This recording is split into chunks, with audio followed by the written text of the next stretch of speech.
a nossa entrevista aqui. Depois eu vou editar ela e colocar lá no Spotify, beleza? Maravilha, sem problema. Fica relax. Tá liberado. Beleza, valeu, obrigado. Cara, a primeira pergunta que eu tenho para te fazer, Anderson, é como é que tu tá encarando esse momento aí de isolamento social, trabalhando com música. Eu vejo que tu tem bastante esforço, assim, para poder continuar continuar produzindo conteúdo. Eu vi que tu estava no estúdio recentemente produzindo também. Como é que tá sendo esse ambiente, assim, com essa pandemia, com a música para ti, Anderson? Então, cara, eu costumo dizer que eu sempre, acho que até em outras entrevistas que eu dei, inclusive uma que você estava até junto, eu pego essas dificuldades aí e tento transformar em alguma forma de aprendizado. Não fico maluco, assim, total não, né?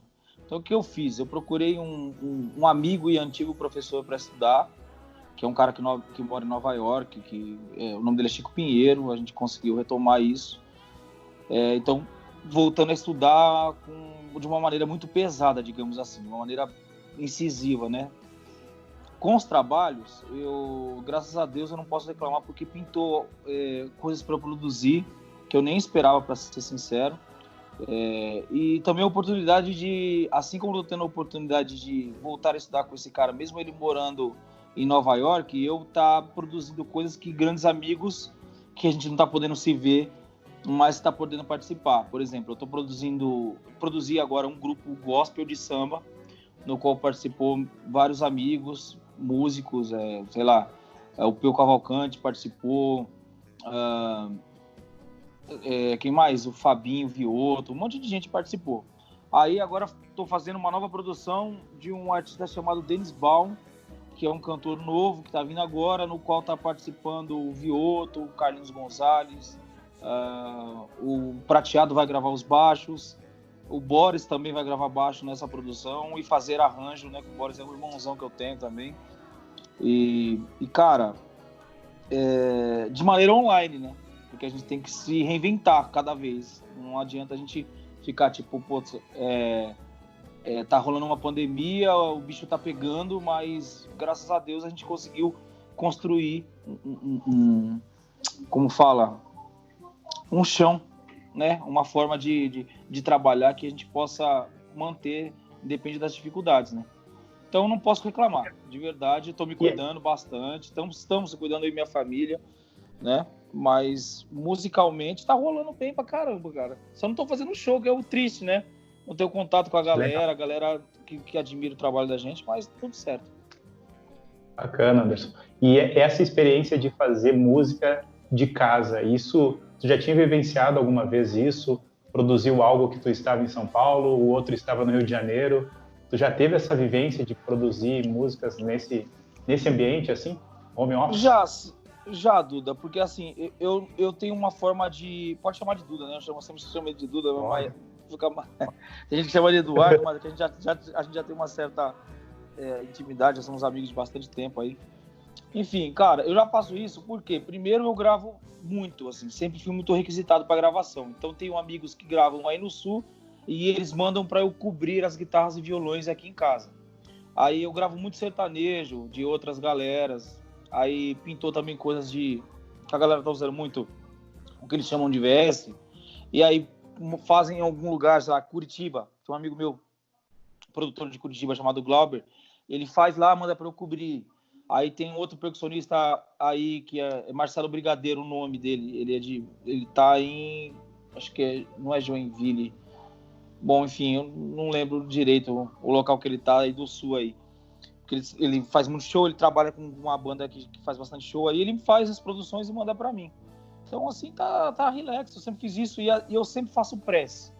Eu não tenho dúvida daquilo que eu vou fazer. Tipo, eu pego e já levo pro estúdio pronto. Muita coisa, tipo, eu fiz o arranjo da música X, vou chamar, já vem na minha cabeça os músicos que eu quero que participem, porque eu quero aquela sonoridade do músico e tal, e já levo para eles, gente, vai ser assim, assim, assado, o andamento é tal, e vamos que vamos. Não tem aquele negócio de chegar no estúdio e ver como vai rolar. Eu não gosto de fazer música com dúvida. E é possível ter a mesma qualidade que tu tem no estúdio com os equipamentos que tu tem na tua casa? É porque a gente já tem uma estrada boa, né? A gente já sabe bem o que funciona. né? Então, eu tenho uma super placa de áudio, monitores da mais alta qualidade aqui e os equipamentos, né?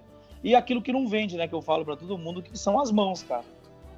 Né? Você, às vezes, o nego te pergunta o que você usa, que instrumento você usa, o que você faz, e eu falo na maior naturalidade, na maior tranquilidade. Tudo, indico tudo, tipo de corda, tipo de instrumento, mas as mãos não vendem, né, cara? As mãos e o que a gente aprende que tá aqui é só estrada, não tem jeito. Tem que correr atrás mesmo. E Anderson, tem programas de fofoca aqui no sul do país que afirmam: Anderson Correia não é mais pagodeiro, é sertanejo. Confirma essa informação? Então, na realidade, eu sou da música, cara. Porque, assim, imagine a mistura que é a minha cabeça e como eu vejo música. Eu trabalho com samba e pagode desde 93. Eu tenho 36 anos, cara. Então, eu era molecaço, comecei a tocar. Aí, trabalhei o samba 90 todo. E, nesse momento, eu não trabalhei com ninguém de super nome, né? Acompanhei alguns artistas que foram de maneira, como eu falo, freelancer mesmo, que foi o Marquinhos Sensação, mas eu não fazia banda pro Sensação nessa época, tipo, eu falo entre 93 e 99, tá? Aí acompanhei o Marcelinho do Sem Compromisso, o Sem Compromisso estava no auge, mas em trabalhos deles paralelos. Aí passa-se para o ano 2000 e eu continuo trabalhando com esses, mas de uma maneira mais grandiosa, digamos assim. Foi onde eu ingressei com artistas que trabalham de maneira nacional e assim, cara, eu nasci em berço sertanejo. Meu pai sempre ouviu muito isso. Eu tinha muitos discos de vinil em casa. Então, assim, antes de 93, esses 10 anos que antecederam o ano de 93, eu nasci em 83, eu nasci e só lembro do meu pai ouvindo música sertaneja. Mas sertanejo raiz de verdade, né? Tipo, aqueles de roça, né? Tinha um Carreiro e Pardinho, Zique Zeca, essas coisas. O mais moderno que a gente ouvia era Zezé de Camargo e Luciano, Chitãozinho Chororó e Leandro Leonardo. Então isso já tinha na minha raiz, que foi o que me levou a tocar. A primeira música que eu aprendi foi uma música sertaneja. Só que eu gostava demais do lance do swing, da forma que o samba fazia. E quando eu descobri o Grupo Sensação, em 92 eu descobri o Grupo Sensação, ouvi um disco chamado Trem Brasil. Fiquei maluco, cara. Eu comecei a ouvi um cara lá, o Marcos Arcanjo, que até hoje é meu amigo, hoje, graças a Deus, meu amigo particular. A gente, às vezes, quando eu posto uma coisa, ele posta, a gente vai e se comenta, se fala, quando se encontra, é uma festa. E aí, 2000, eu firmei, entrei em várias bandas, Atitude 4, Nuance, Na Hora H, Doce Encontro. E aí, entrei no Belo. Fiquei um período de 3 a 4 anos, saí, fui pro Raça Negra. Do Raça Negra eu fui pro Doce Encontro, voltei pro Belo. Entrei no Gigantes do Samba, trabalhei com o Alexandre, com o Luiz Carlos e com o Belo, com o Luiz Carlos pela segunda vez. E em 2015 eu assumi a direção musical do Belo. Trabalhei com ele até outubro de 2019. E tinha um projeto que vinha ardendo dentro de mim, cara. Porque, assim, eu costumo dizer que eu não sou de um segmento. Eu gosto de dizer que eu sou da música, porque eu estudei com meu pai os primeiros acordes. Aí depois conheci o pagode, fui estudar com um cara que era um violonista e guitarrista super influenciador, assim, na época que eu comecei a estudar, que chamava Fernando Siqueira. Ele tocava com um grupo chamado Pé de Moleque. Um cara fenomenal, assim, que me mostrou muitas coisas. Aí conheci o Elton Meirelles, que era o guitarrista de Sensação. Você sabe o carequinha lá que todo mundo fala, toca pra Dedéu, que era do grupo, ele era capa, depois ele era banda, virou capa, enfim. Aí fui aprender, toquei guitarra, comecei a aprender a tocar guitarra com ele. E aí conheci o jazz, cara. Entendeu? Então, assim, eu toco samba desde 93. Em 2000 eu comecei a estudar guitarra, porque eu não tocava guitarra de maneira veemente, assim mesmo. Eu estudava violão como guitarrista, mas eu não tinha nem o instrumento guitarra. Então, em 2000 eu comprei uma guitarra, por influência do Elton mesmo. Comprei uma guitarra daquelas que a gente chama de semiacústica. Conheci o George Benson, essa galera toda. Comecei a estudar jazz. Mas em 2019, já passando tudo que eu já havia passado, eu comecei a fazer shows com o Belo no mundo inteiro, porque a gente acabou fazendo uma tour gigante em vários países. E eu comecei a ver quão gigante estava esse movimento chamado sertanejo, cara. Que eu já conheço de berço. Tipo, se eu sentar numa roda de viola e nego começar a tocar viola, eu vou saber muitas músicas. Então não é uma coisa que eu inventei. Isso já existe no meu DNA por conta da minha família. Então, aí em 2019 a gente rodou muito e eu comecei a observar que a galera tava consumindo aquilo demais. E como eu não gosto de me rotular, cara, eu gosto de dizer que eu sou músico e que eu trabalho pra música. Inclusive, quando eu faço arranjos, raramente eu vou pesquisar alguma coisa no sentido do pagode em si. Eu sempre pesquiso coisas fora para atribuir isso ao som do samba e do pagode, que eu amo, de paixão, que me deu tudo que eu tenho. Eu comecei a observar que a galera estava consumindo demais. Então, eu terminava de fazer um show com o Belo em qualquer estado do país. Entrava o DJ já entrava com sertanejo, a galera enlouquecia. Meu Deus, caramba. Aí comecei a ver isso com o passar dos meses. Aí fui para fora do país para fazer essa tour. Nós fizemos 14 países em 28 dias. Acho que foi isso, ou foi entre 11 e 14. Muito show, sem dormir, em todo lugar a mesma coisa, Duda, a mesma coisa.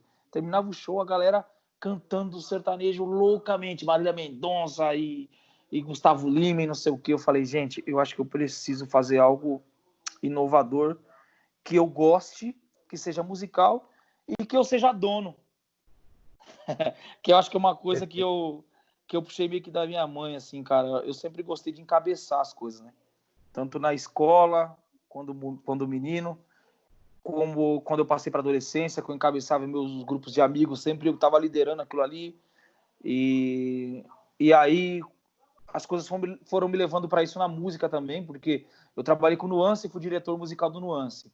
Aí trabalhei com o Doce Encontro, eu e o Thiago fazíamos várias coisas juntos, mesmo que ideia, com o próprio Éder. No Na Hora H fui diretor musical. Aí entrei no Belo, trabalhei como músico, aprendi muita coisa com o Prateado, muita, assim, fiquei observando, vendo tudo aquilo. Ele saiu, depois que eu voltei, aí trabalhei um tempo com o Boris, que era o diretor, aí os caras me chamaram para assumir a direção do nada. Me ligaram, cara, você conhece tudo do repertório do artista, a gente quer que você faça essa direção. A única coisa que eu impus na época, para que todos que vão ouvir isso entendam, é que o Belo voltasse a ser Belo, velho. Eu conheço muito da história da galera que, né, desse samba todo, da galera toda, tanto do Sensação, do Belo, do Soweto, do Catinguelê, não sei o quê. Antes que eu esqueça, acho que numa entrevista que eu dei uma vez, eu esqueci de falar dos caras, os caras brigaram comigo, o Breno. Eu trabalhei com o Catinguelê também um bom tempo, cara. São amigos pessoais. Com o Breno de vocalista ou com o Salgadinho? Com o Breno e com a Volta do Salgado. Na Volta do Salgado, eu recebi uma proposta de uma banda, de uma casa noturna na época. E assim, música é meio jogador de futebol, sabe? Uhum. Tem esse ladinho. É uma casa chamada Sampa Hall, em São Paulo. Tinha um amigo meu chamado Ed, né? Um amigo, super amigo, gravo com ele muito até hoje. Ed White estava montando uma banda para uma casa chamada Sampa Hall. E a grana era muito alta, cara. E eu tava naquela época de comprando equipamento, querendo ter um carro melhor pra galera, porque a galera visava muito isso naquela época, quem tava bem, né? Até hoje, assim, né? Mas às vezes eu falo meio maluquice, nego não tem coragem de falar, mas eu falo, é real. Você chegava num ponto de encontro com todo o respeito a quem tem o carro, né? Mas um exemplo só tô citando como exemplo. Um Corsinha 96 em 2010, o cara tirava com o olho. Mas se você chegasse em 2010 com, sei lá, um carro, com um Astra, um Vectra, sei lá, um carro melhor, isso que eu tô querendo dizer. Era mais respeitado. Você já era mais respeitado, esse cara tá andando melhor.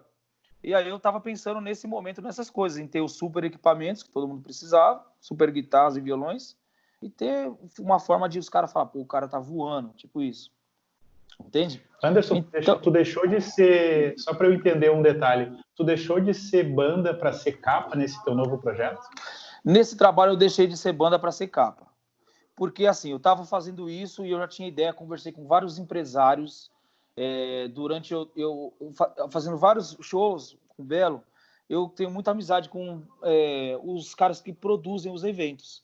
Então, o Augusto Alcioli, eu sempre falava com ele, Aí com o empresário do Novo atual, que a gente chama de Gordinho, né, que é o Alex Calil, conversei com ele um dia no Samba Recife. Aí, enfim, com vários caras, com gente contratante do Sul aí, com o Jean, enfim. Comecei a falar com esses caras, ver o que eles achavam. Meio perguntando assim na surdina, os caras, tem alguns deles que nem lembram. Falo, mano, o que vocês acham? Vocês acham que é legal o lance do sertanejo? E eu tomei como inspiração uma banda do Sul, que não sei se é do Sul, do Rio Grande do Sul, é de Porto Alegre, que vocês dividem essas coisas, não sei como é que é isso. Até hoje eu não aprendi, né? É o Tradição, cara. Eu sempre achei o Tradição um baita som inovador, com arranjos maravilhosos, assim. E na época do Michel Teló eu acompanhava mais, né? Aí eu falei, cara, eu acho que eu posso fazer uma parada dessa. E chamei alguns amigos para fazer, um menino novo, com sangue novo, que eu costumo dizer com sangue no olho, querendo fazer muita coisa, que eu tenho que até segurar o freio dele para ele parar de fazer tanta coisa. E 2 músicos meus, já amigos meus, veteranos, um deles fez faculdade comigo de música, que é um pianista, o outro é irmão dele, que é percussionista, e eles estavam super afim. Expliquei qual era a ideia, né, para já deixar claro. Montaram uma banda que tocava os principais hits das plataformas de streaming. Então, como que eu montei isso? Eu entrei em todas as plataformas de streaming, mas todas, cara, todas mesmo. Foi uma pesquisa de uns 2 meses, vendo o que era o repertório que estava batendo recordes, assim, explodindo na boca da galera. Montei um repertório e uma história curiosa, rapidinho. O cantor é um menino que o pai dele foi motorista do Belo uns shows, né, de 2011. Ele me apresentou o filho dele tinha 12 anos, que é a mesma idade que eu tinha quando eu ingressei a tocar samba e pagode. Aí ele falou, pô, meu filho canta muito bem, ajuda ele, que não sei o quê. O cara viu um adesivo meu, que eu usava um adesivo no fundo do meu carro, aquele adesivo Fé do André Valadão. E o cara era da igreja e viu em mim uma pessoa que ele podia conversar, porque ele viu na cabeça dele que, poxa, os caras são bem bagunceiros, que a gente zoava bastante, mas aquele ali eu posso chegar nele que ele vai entender o que eu vou falar. Me falou do filho dele, me passou o contato, eu comecei a mostrar para esse menino o que fazer. Escuta esse cara, faz o que esse cara está fazendo, vai por esse repertório, aprende a tocar tal coisa. 9 anos, Duda. Ninguém sabe disso, né? 9 anos eu lapidando ele. Aí, quando eu falei, cara, vou fazer isso, eu não ia sair da banda até então. Falei, não vou sair da banda, vou fazer essa parada e vamos ver o que acontece. Só que, como um relacionamento como um relacionamento normal entre casal, é um relacionamento profissional, assim. Então, eu e o Belo, a gente fazia muita coisa junto. Aí, se tinha uma festa de uma academia que a Graciane ia, ele ia cantar, eu ia junto. Então, eu era colado com esse cara 24 horas por dia. Eu não tinha vida. Eu vivia por Marcelo Pires. E aí pintou um empresário na parada. Um cara que viu que o que eu estava fazendo, o que eu estava criando do zero. E quando esse menino que eu lapidei 9 anos cantou para esse cara ver, esse cara ficou alucinado. Falou, não é possível que esse moleque canta desse jeito, porque é um moleque assim impressionante. Eu tô falando isso que ele, inclusive, ele tá morando aqui. Minha casa são 3 pavimentos, e a primeira casa é a casa que a minha mãe morava, que a minha mãe hoje mora no interior, a casa que eu moro, os 2 pavimentos de cima, e ele mora na casa de baixo onde minha mãe morava. Então, São Paulo, capital?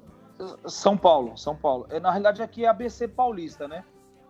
Uhum. No ABC que eu estou. Não é São Paulo capital mesmo, não. É ABC, mas assim, 30 minutos daqui hoje, né? Com as obras que eles fizeram, enfim. Aí, cara, eu vizinho, esse menino. Oi? Ele é teu vizinho, praticamente. Ele é vizinho. Hoje ele é meu vizinho.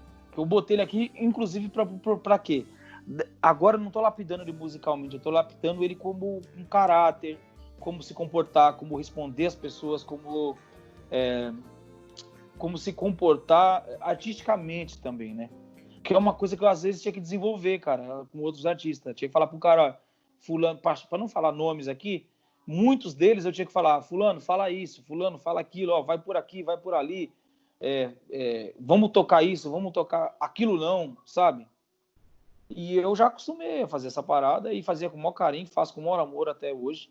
E aí peguei ele e ouvi, mano. Quando eu ouvi esse cara, esse moleque cantar, que tinha feito 20 anos, 9 anos depois, eu vi ele cantar e falei, meu Deus, esse moleque tá cantando muito, é a hora de eu fazer meu projeto.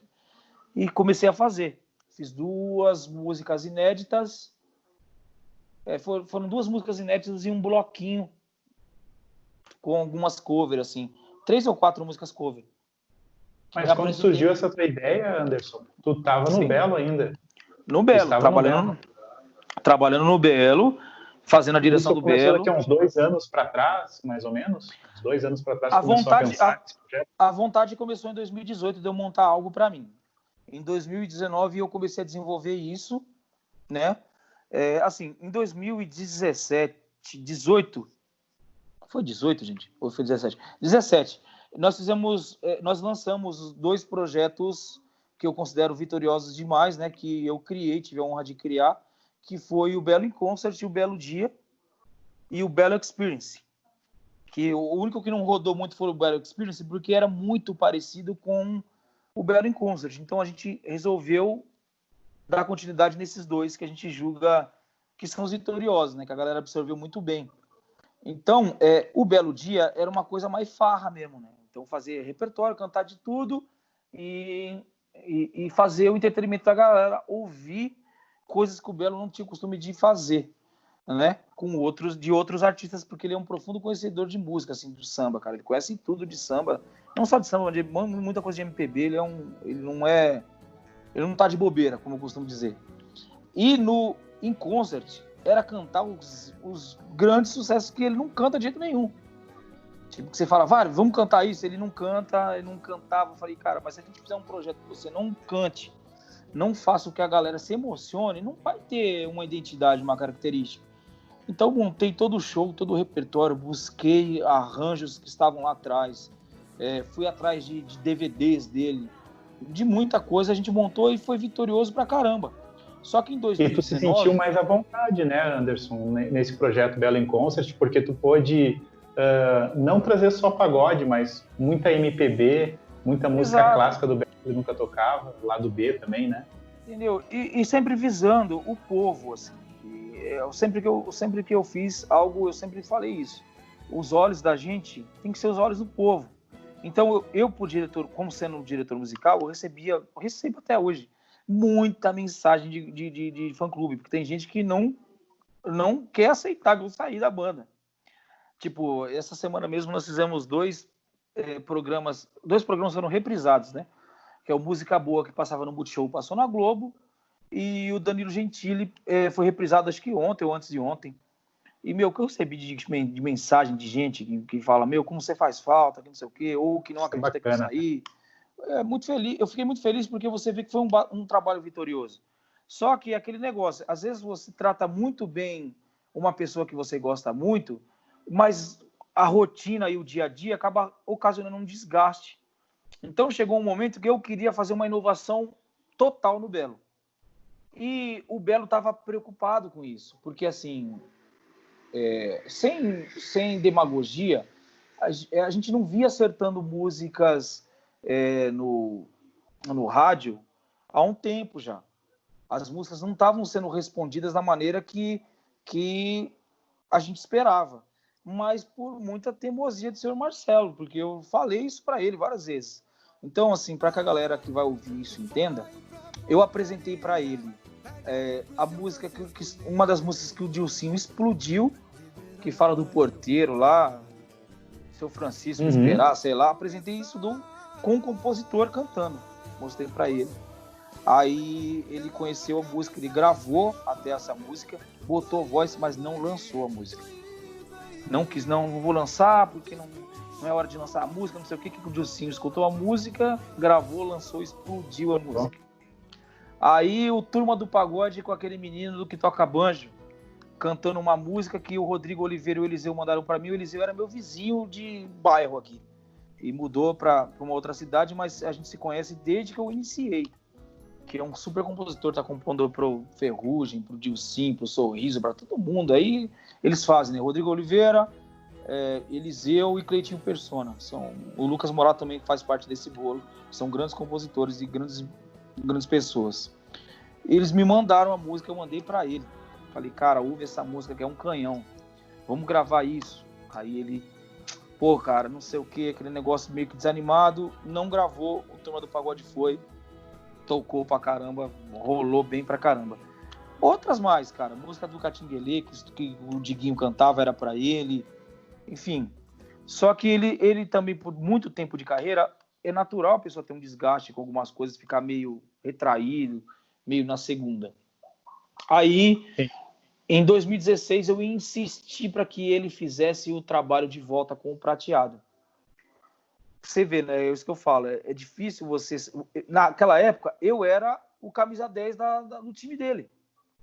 Mas eu achava na minha cabeça que ele tinha que chamar o Romário de volta. Entende o que eu estou querendo dizer? Eu acho Mas que por ele que, tinha que... Anderson? Tu acha que os CDs que foi sem o prateado perdeu a característica ou perdeu a qualidade ou outra coisa? Não, a qualidade foi muito bem feita. Foram grandes músicos, assim, grandes produtores. Mas a característica do artista foi perdida. Porque o Belo ele canta muito, mas ele estava cantando sem a lágrima na voz, que é o que fez ele ter essa legião de fãs aí, cara. E eu, por ser fã dele, mas sempre manter a postura de não fã, de só amigo, ficava no pé dele. Cara, você precisa mudar isso, você precisa retomar tal coisa, acredita que a coisa vai voltar a acontecer. Por exemplo, hoje está rolando a live de um cara, do Fábio Júnior, que começou agora há pouco, que é um cara que eu sempre falei pro Belo, cara, você é o cara que vai ficar no lugar desse cara aí, mano. Porque as pessoas acham que ele vai ficar no lugar do Roberto Carlos, e eu não sou muito adepto dessa ideia. Eu sou adepto de que o Belo é um cara mais sofisticado, mais moderno, e assim como o Fábio Júnior, que já tá super cantor, tudo de bom, mas tá coroa, em breve ele vai, daqui uns, sei lá, 10 anos, ou seja, ele vai dar uma segurada na carreira, 5, não sei. Se eu não me engano, o Fábio Júnior já é setentão, né? Se eu não me engano. Eu não tenho certeza. Mas é um cara que tem gigantescos sucessos, várias músicas de novela, e o povo ama ele, entende? Então, e é mais sofisticado. O rei, ele é o rei, ponto final. Mas é uma música mais tradicional, mesmo quando eles adquirem um pouco de modernidade, não fica aquela modernidade... como vou dizer, cara? Diego vai me matar que eu vou falar isso, mas eu sou desse jeito. Não fica meio... Às vezes brega, cara. Entendeu? Tipo, eles botam um cara pra fazer um loop lá, mas esse cara... Não sei o que o cara tá fazendo no meio da música, não fica aquele negócio atual, sabe? Puta, um som atual pra caramba, assim. O Dilcinho, cara. Puta, o Michel Fujiwara, que é meu amigo, ele tá voando. Não é nem voando baixo, ele tá voando rasteiro. Mano, ele tá muito voando lá. Ele tá acertando a mão de uma maneira gigante, muito moderno, bonito, pegando itens e coisas de músicas internacionais, loops muito bem feitos. Todo mundo que grava lá grava muito bem. E eu falava pro Belo que eu acho que era isso que tinha que fazer, cara. Entendeu? Com aquele detalhe que tinha nas músicas dele, que é o que trazia a lágrima. As músicas eram constituídas como trilhas de cinema. E eu aprendi isso com o Prateado, para te falar a verdade. A música era pensada da hora que era escolhida, a hora que ele cantava, como o arranjo ia se comportar, qual música ia tocar, para aquela música acontecer da maneira que eles queriam. E aí o artista acontecia, cara. Então, tipo assim, no disco Desafio, que foi a grande explosão da carreira dele, o Torquato Mariano, que é hoje o produtor e diretor musical do The Voice Kids, do The Voice da Globo, de outras coisas da Globo em si, ele gravou e fez arranjo, cara, lá. Entendeu? Não foi os intitulados pagodeiros ou outros caras que fizeram. O Prateado, inteligentissimamente, há 20 anos atrás, falou assim, cara, eu preciso fazer um pop, mas quem é o cara do pop? É fulano. Entendeu? É aquela hora que você tem que saber que, ó, eu vou até aqui. Daqui para lá eu posso... não é demandar, é demandar que fala? Esqueci, velho. dividir as funções. Você mais culto que eu deve saber o que eu estou querendo dizer. Tem uma palavra específica. Ele dividiu as funções no disco, o disco explodiu, aconteceu, e foi assim, no da frente, e foi assim por 12 anos. Tanto é que a última... Mas assim, Anderson, não querendo ser o advogado do diabo, tá? Mas a gente viveu uma época que era lançamentos de CDs. O Belo até recentemente admitiu, em algumas entrevistas, que ele não estava acostumado com essa história de hit, de lançar uma música, e sim um CD. Tu não acha que essa dificuldade dele de entender que o mercado mudou, de repente isso fez limitar ele a não lançar hits, e sim sempre querer lançar o CD, lançar o disco? Então, cara, assim, ó, eu comparo o Belo com a seguinte coisa. Ele não é puxa-saquismo, eu trabalhei com ele um tempo inteiro, conversei com ele sobre assuntos particulares e musicais. O Belo é o cara que o que ele canta funciona. É igual você pegar uma bola e você jogar no pé do, sei lá, do Cristiano Ronaldo, assim. Cara, faz alguma coisa com essa bola. Para trazer para o nosso país, pega a bola e dá pro Ronaldinho gaúcho, sendo maluco, fazendo as maluquices que ele faz. Dá a bola para ele, cara. Fala, bicho, fica essa bola 5 minutos aí. Entendeu? É sucesso. Então, o que o Belo precisava é ter acreditado em algumas músicas que a gente indicava para ele, porque a gente estava na rua, o Duda. O Belo é um cara que ele vive para a família e para os cachorros, cara. Ele vive dentro de casa. O Belo não vai no shopping, não vai esse bagulho. Mas eu não. Eu sou um pesquisador, produtor musical. Então, eu estava num samba, que eu não tenho muito costume de ir, mas os amigos que me chamavam quando eram bem amigos, eu ia.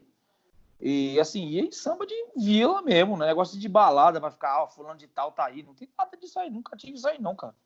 Graças a Deus é uma bandeira que eu não precisei carregar, acho que por isso que eu trabalho até hoje e tenho amigos aí, enfim. Os que não gostam de mim é porque não me conhecem, cara. Porque eu sou muito serião, sou no meu jeito assim, né? Meio fechado. Mas é pura máscara, cara. É só proteção. Não tô nem aí, eu toco o terror mesmo. Quem me conhece a fundo sabe como eu sou. Até aconteceu um caso com a gente ia fazer um churrasco, você lembra disso aí, cara? Eu cheguei no churrasco, o Belo me ligou, cara, no churrasco, a gente não pôs churrasco na sua casa, o Belo me ligou, cara, tem que voltar que nós vamos fazer uma participação numa casa de um cara, sei lá, no interior não, no litoral, né? Sei lá onde era, cara, era longe de Babu. Exato. Você vê, minha vida era desse jeito, às vezes eu tava jantando com a minha família, e aí meu telefone tocava, bicho, vai ter um negócio hoje 11 horas da noite. Isso era 9 da noite. Entende? Tem que correr sempre. Maluco. Agora, voltando a esse assunto aí do Belo, cara, eu acho que não foi mais medo. Ele teve mais medo do que coragem nesse sentido. E assim, cara, mesmo eu me considerava o técnico de futebol do time dele. Você fala pro cara, vai pra lateral esquerda que a marcação tá mais fraca. Aí você repete isso. Aí o cara insiste em ir pela lateral direita, tomando um monte de entrada. Aí fica difícil, velho. Porque você, como técnico, você só tem o poder de indicar as funções, de mostrar o que fazer, falando de música, de indicar, vamos com esse repertório que isso aqui vai ser vencedor. Mas aí, como ele tinha uma visão que às vezes... não batia com isso, ele ia por outro caminho e muitas vezes ele se estrepava. Muitas vezes. Muitas mesmo. Então, se estrepava no sentido de que vamos tocar a música tal no estado X. E a música, eu sabia que não tinha ido bem lá, cara. E porque conhecimento mesmo, né? Conhecimento de causa, que nem os amigos falam. E ele insistia em cantar e a galera esfriava, e nessa hora ele se esfriava. Porque esse é o único, ele é muito coração, cara. Então, se a galera estiver fria, ele vai estar frio. Ele não transveste isso. De tipo, não, subir no palco, eu sou belo e pá. Não tem isso. Ele é o belo o tempo inteiro. É 24 horas por dia, Marcelo Pires Vieira. Então, se ele tá bem, ele tá bem. Se ele tá mal, ele tá mal. Não tem esse negócio, não. Vou subir no palco e vou fingir que tô bem e tá... Mano, quando ele não tava bem, era horrível, cara. Aí, muitas vezes ele não esteve bem, mas ele subia num palco, a galera tava voando e isso modificava ele. Mesmo assim, ele mantinha, às vezes, uma postura meio chata. Então, o erro do Belo, não gravar mais coisas e soltar mais coisas. Entende? Porque, assim, eu entrei na banda, a música de trabalho era Reinventar.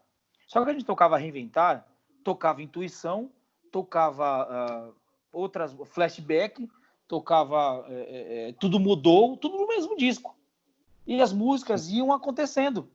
A galera ia absorvendo e os shows eram assim. Eu tenho um repertório guardado até hoje. Aí, nos últimos momentos que eu estive lá como direção da banda, a gente falava, vamos tocar, deixa eu ver, Valeu Esperar, que é uma música que passou as galeras. As mães que ouviam aquela música, que amavam, passaram para os filhos, e às vezes até para os filhos dos filhos. E a música estava indo, e a galera me pedia, e eu recebia muitos pedidos. E aí eu queria colocá-lo no show, ele falava que não, que achava que a galera não ia cantar. Entendeu? E tu tem esse detalhe, né, Anderson? Tu ouve muitos fãs, tu tinha essa percepção de ouvir muitos fãs, até mesmo para abertura dentro do repertório do Belo, que é o lado B. Falando em lado B, o Celo te mandou um abração, sabia que eu ia te entrevistar hoje, te mandou um abração e é muito grato pelo lado B que tu sempre executou perfeitamente. O lado então, B, ele é um cara que pegava no meu pé, só que eu sempre fui eu, cara. Eu nunca deixei o negócio subir na minha cabeça de, velho, você é o cara. Você é o camisa 10 do time do fulano. Ou, sei lá, você é o Tite da seleção do Belo. Eu nunca deixei subir isso na minha cabeça. Então eu falava com eles, às vezes já discuti com o fã, cara. Da menina falar, você tem que tocar isso aqui. Eu falava, não, ele não tem que tocar isso, porque esse show é feito para 10 mil pessoas. Eu não posso pensar em 5, porque 5 quer ouvir uma música que vai parar 9.995 pessoas. Entendeu? Então, e eles entendiam, velho. Então, com isso, eles começaram a me respeitar. E para mim foi gigante esse período, assim. Foi grande, é gratificante, sinto saudade pra caramba. Só que eu precisava de algo mais, cara. Ou o Belo ia mudar, certo? De uma maneira que ficasse mais... Ele ia arriscar mais, fazer mais coisas. Por exemplo, mano, a gente raramente tinha um vídeo voz e violão, que é uma coisa que as pessoas sonham em ver ele fazer, velho. O que eu recebi de pedido de fã, cara, faz um voz e violão, você e ele, porque o povo quer ouvir a voz dele. Mas vai falar isso pra ele. Não, aí ele já começa a botar coisa. Não, mas vamos botar o piano e vamos botar não sei quem. E não é isso, cara. É só uma voz e violão que ele precisava fazer pra, né? Uma música, de repente, inédita, linda, que eu até hoje confesso que escuto músicas e penso num repertório pra ele, assim. Falo, cara, essa música, se ele cantasse, ia ser o estouro mesmo, assim. Falo com algumas pessoas, tipo o Celo é um que eu falo direto. Aí eu tô falando pra esses caras, gente, olha, o Belo é o Belo assim, assim, assado, né? Você falando ainda de Belo. O Belo é assim, assim, assado. Tanto é, cara, que eles tiveram que subir o EP do Belo em Concert. Porque aquilo ali que... Te parabenizar por isso também, né? É uma produção tua ali, ficou lindo demais o trabalho, viu? Parabéns. Entende, cara? Pô, obrigado, de verdade. Na realidade, a produção é minha, mas foi todo mundo que fez ali. Com carinho, né? Tem coisas que foi o Pio que já estava fazendo também ali. Uma outra coisa que eu ouvi no primeiro EP, eu não ouvi o segundo, né? Porque não lançaram, eu nem tive mais acesso a essas coisas. Mas eu sei naquele show, Anderson, tu sabia que estava sendo gravado esse EP? Cara, eu sabia, velho, que a gente ia gravar aquilo lá. Mas não com a intenção de se virar um CD, um provável DVD. Porque aquilo tem imagem. E eles estão lançando de maneira fatiada, mas em breve vai lançar ali inteiro. Só que assim, cara, eu sempre toquei com o coração lá, velho. Então, tipo, quando eu ouvi aquilo, eu falei, cara, essa frase eu fiz porque naquela hora eu senti coisa tal. Eu fiz tal coisa na guitarra, assim, eu toquei guitarra naquele dia de uma maneira que eu não sentia há tempos, entende? Porque, sei lá, eu tava sentindo o que eu devia fazer e ficou bonito. Todo mundo que tocou bonito, tocou bem, a energia foi muito boa no dia. Enfim, cara. Foi uma coisa mais, como posso dizer, mais orgânica ou foi uma coisa muito ensaiada? Tiveram que voltar algumas músicas ou saiu tudo de primeira, cara, vamos dizer assim? Tudo de prima. Foi um show de cabo a rabo, sem volta. Não Caramba, teve... que qualidade. Segue... Parece que voltou umas 3, 4 vezes para fazer aquela abertura do Reinventar lá. Segue o baile, sempre foi assim. Na realidade, é assim, a gente já estava fazendo esses arranjos na pista há um tempo, né? Então já estava meio na veia. Só que na hora que você vai gravar, você precisa ter moderação, que é o que eu acho que a molecada... Que eu falo molecada, não é a idade. Eu falo comportamento musical, velho. Isso doa quem doer, tem cara que me odeia porque eu falo esse tipo de coisa, mas é a realidade. O comportamento, e depende da sua idade, te define a sua idade naquilo que você faz. Se você trabalha com jornalismo, se você se comportar como um jornalista que está iniciando, as pessoas vão te ver como um jornalista que está iniciando. O que eu quero dizer com isso? Você vai fazer 6.000 perguntas para o cara não vai terminar de responder a primeira e você vai perguntar novamente, sabe? É um cara tocando um instrumento que fica fazendo frase o tempo todo com a necessidade absurda de mostrar algo que ele está fazendo ou estudando. E a música não é isso. A música é pensar num todo. A música é se olhar. O que eu sempre me queixei em outras bandas. Se olhar. Que é a coisa que eu aprendi com o Prateado, com o Rick e com o Carlinhos Gonzalez. Vamos se olhar e tocar. Então a gente se olhava e tocava. Eu gravei com o Carlinhos Gonzalez. Foi terça-feira. Ele veio dormir na minha casa e a gente só falava sobre isso.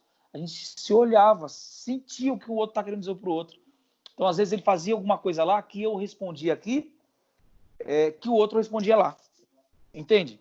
Então, era uma montagem de vários tijolos para construir uma casa bonita.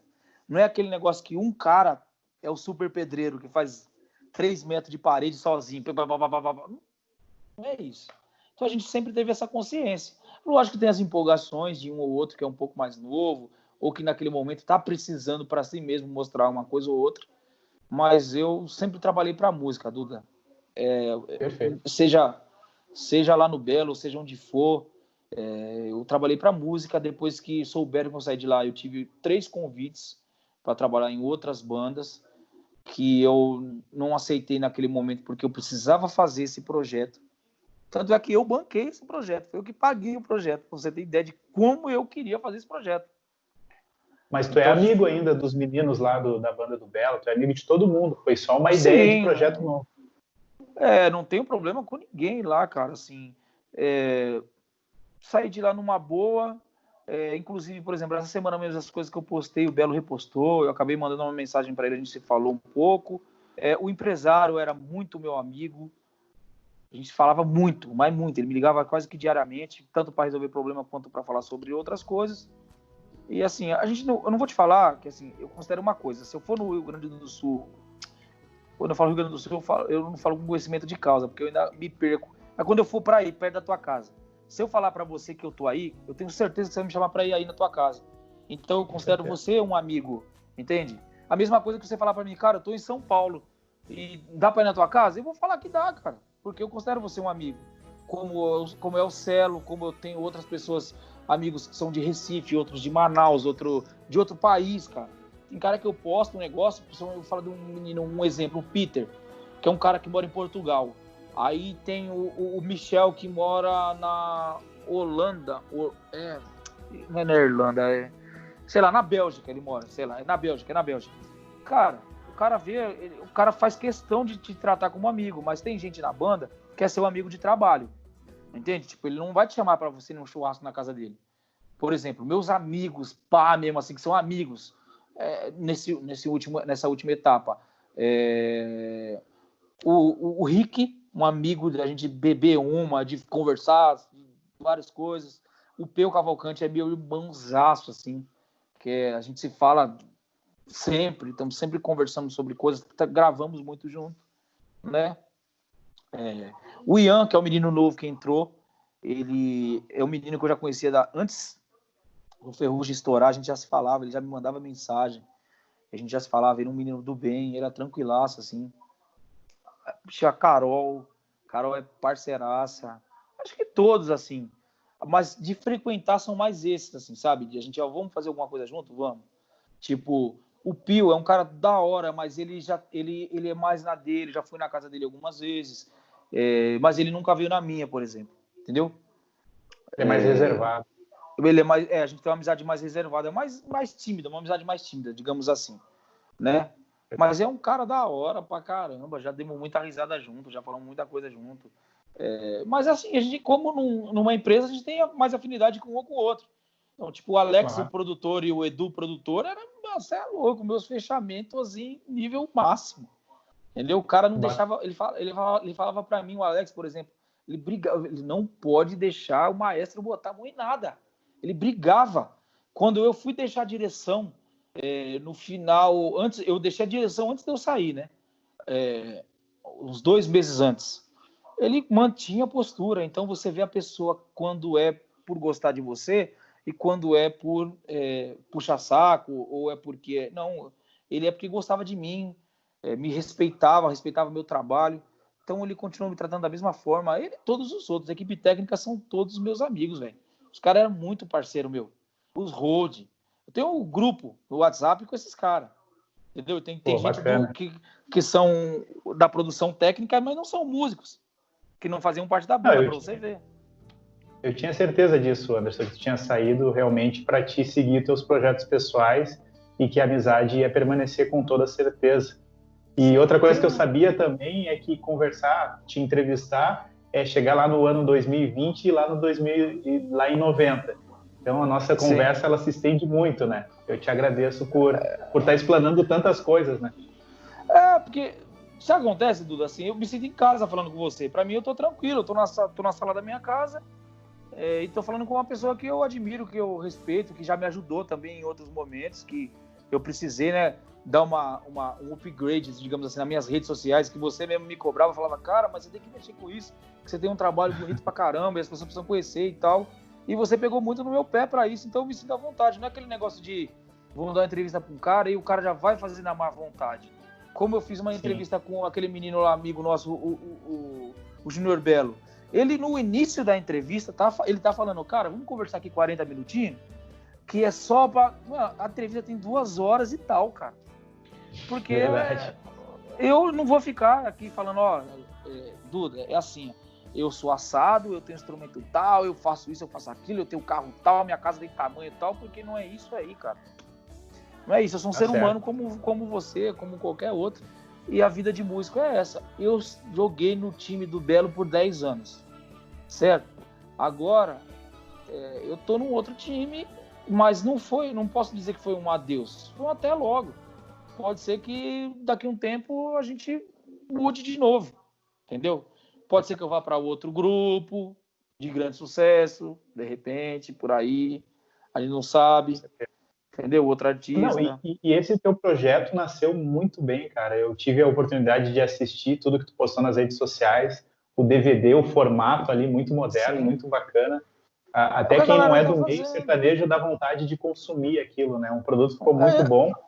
A galera começou a me ver com outros olhos e imaginar, cara, esse cara é meio diferente, assim, na cabeça, né? Porque, na realidade, eu sempre acompanhei outros artistas, outras carreiras, outras formas de fazer. Sempre foi isso. Só que talvez a minha timidez em falar algumas coisas tenha me atrapalhado em certas situações que poderiam ser diferentes. Se você faz um negócio mais intimista, isso entra dentro da sua casa de uma maneira mais íntima, velho. Essa é a realidade. A própria palavra diz. Fiz um DVD num formato menor. Que a pessoa assiste e consegue meio que participar daquilo. Não é uma coisa. Eu fiz para 100 mil pessoas e a pessoa vê, nossa, como foi legal lá, aquele lugar lá. Entende? As pessoas estão vendo de uma maneira muito presencial isso. Então, assim, a gente lançou a música. Nós não trabalhamos internet com impulsionamentos, que é essa coisa que a galera toda faz hoje, essas coisas. A música tá com 66 mil e poucos views, assim, naturalmente, cara. Não tem aquele negócio de... Fizemos um canal, nós temos 3 vídeos de conteúdo no canal, cara. Um do lançamento da banda, um da música e um de umas lives que eu ando fazendo, meio tomando um negócio, com o cantor, cara. E a galera tá absorvendo e gostando, porque eu acho que é o dia a dia do povo, é o natural, mano. Não é sabe, aquela coisa teatral. A gente é isso aí, ó. Eu tô aqui, ó. Gosto de tomar um whiskyzinho. Tô com meu negocinho aqui, entendeu? E me relaxa, fico tranquilo. Não vou me vestir aqui, arrumar meu cabelo, arrepiar, vou vestir o personagem. Não, cara. Porque música é isso aí, velho. Fala aí, mano. O que tu pretende fazer quando acabar essa pandemia musicalmente, para quem é teu fã? O que tu vai fazer no primeiro dia musicalmente falando? Tu vai tocar teu projeto, vai visitar as rádios, vai visitar os estados? O que vocês vão fazer e como é que surgiu o nome da banda? Tu é o responsável, o nome é um nome diferente, né? É um nome diferente, meio, como eu vou te dizer, meio afrontoso, digamos assim, né? A massa. A realidade é assim, cara. Eu fui almoçar um dia, eu e o cantor, e a gente tava procurando um nome, a gente já tinha falado com os integrantes, e nós resolvemos comer ali num restaurantezinho, ali, self-service, coisa rápida, baratinho. Chegamos lá, velho, ele saiu pegando, ele é bom de colher de prato pra caramba. E eu falei, meu, acho que eu vou comer alguma massa hoje. Aí pensei essa parada, eu falei, massa, mano, massa. Fiquei com esse bagulho na cabeça. E aí sentei na mesa e comecei a falar com ele, cara, o que você acha de amassa?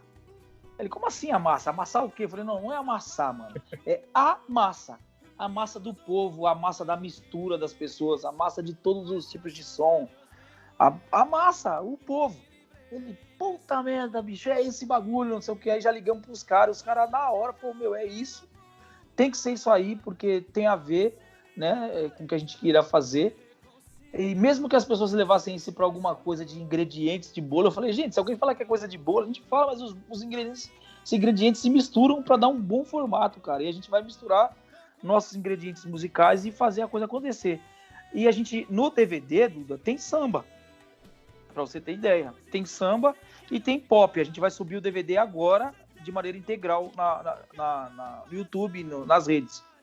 Só que o sertanejo chamou muito. A gente postou a música e ele postou a música cantando e marcou alguns artistas, tipo, por exemplo, o Belucci comentou, curtiu, o Bruno, do Bruno Marrone, curtiu. O compositor da música é um compositor que já fez músicas pro Safadão, para não sei quem, e o Safadão curtiu a música.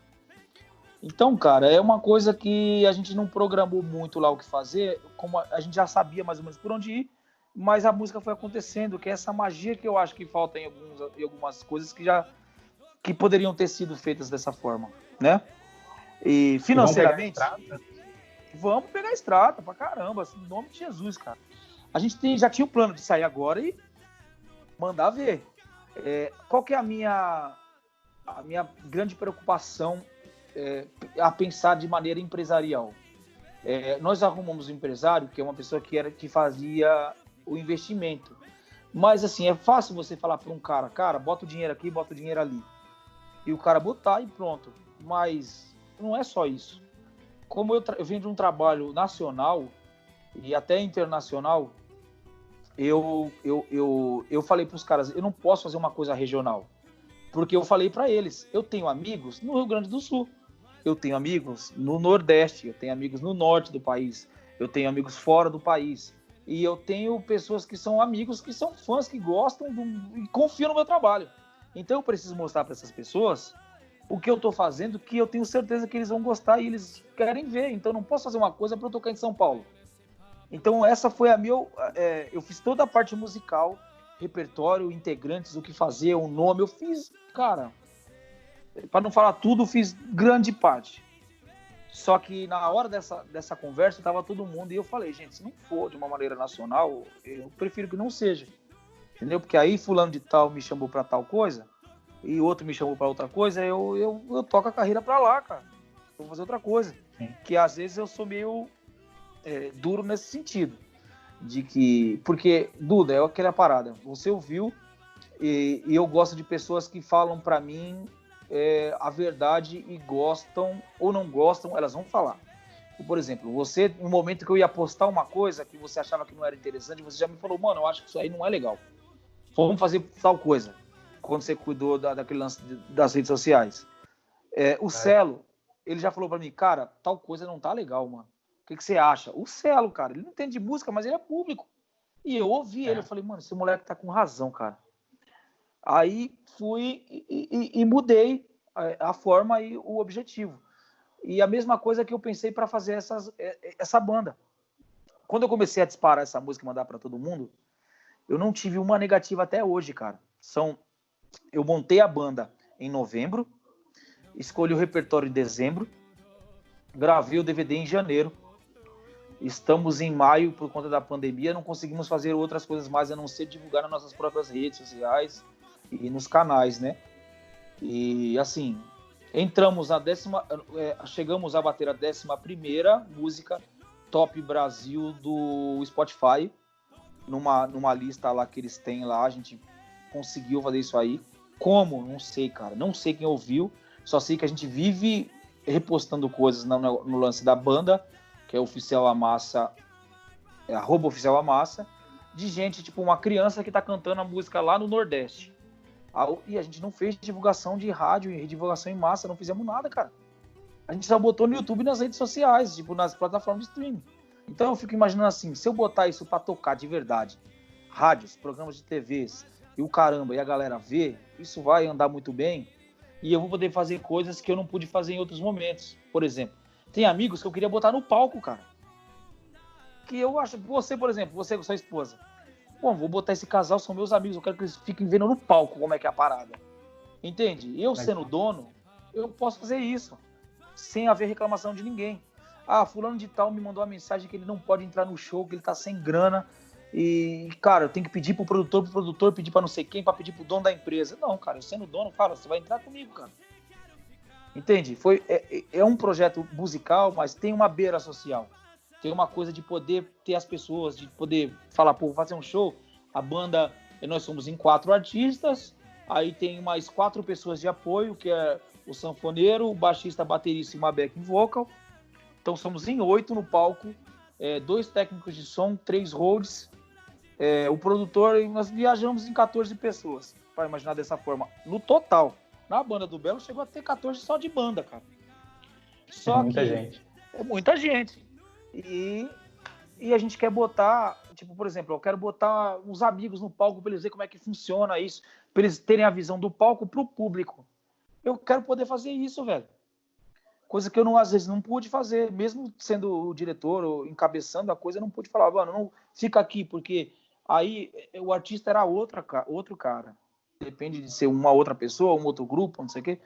E isso me incomodava, às vezes, sabe? Tipo, não poder estender a mão para alguém, assim, ó, um convite, cara, tipo, cabe 10 mil pessoas, tem 9 mil na festa, sobrou 1000 convites, aí você pede um convite, aí fica aquela burocracia. Isso me irritava muito, porque eu sempre gostei de compartilhar certas coisas.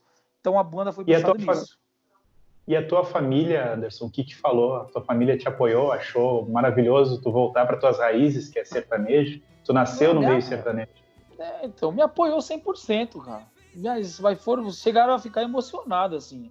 Rolou uma preocupação de ordem financeira, porque você trabalhando, fazendo shows quase que diários, eu fazia diários, digamos assim, porque tinha as participações do Belo, as chamadas passadinhas, que eu fazia todas e coordenava 2, às vezes 3 bandas. E eu não estava em casa o tempo todo. Só que quando eu montei o repertório, eles começaram a ouvir, eles viram o cantor cantando, eles começaram a falar, meu, é isso, cara, é isso.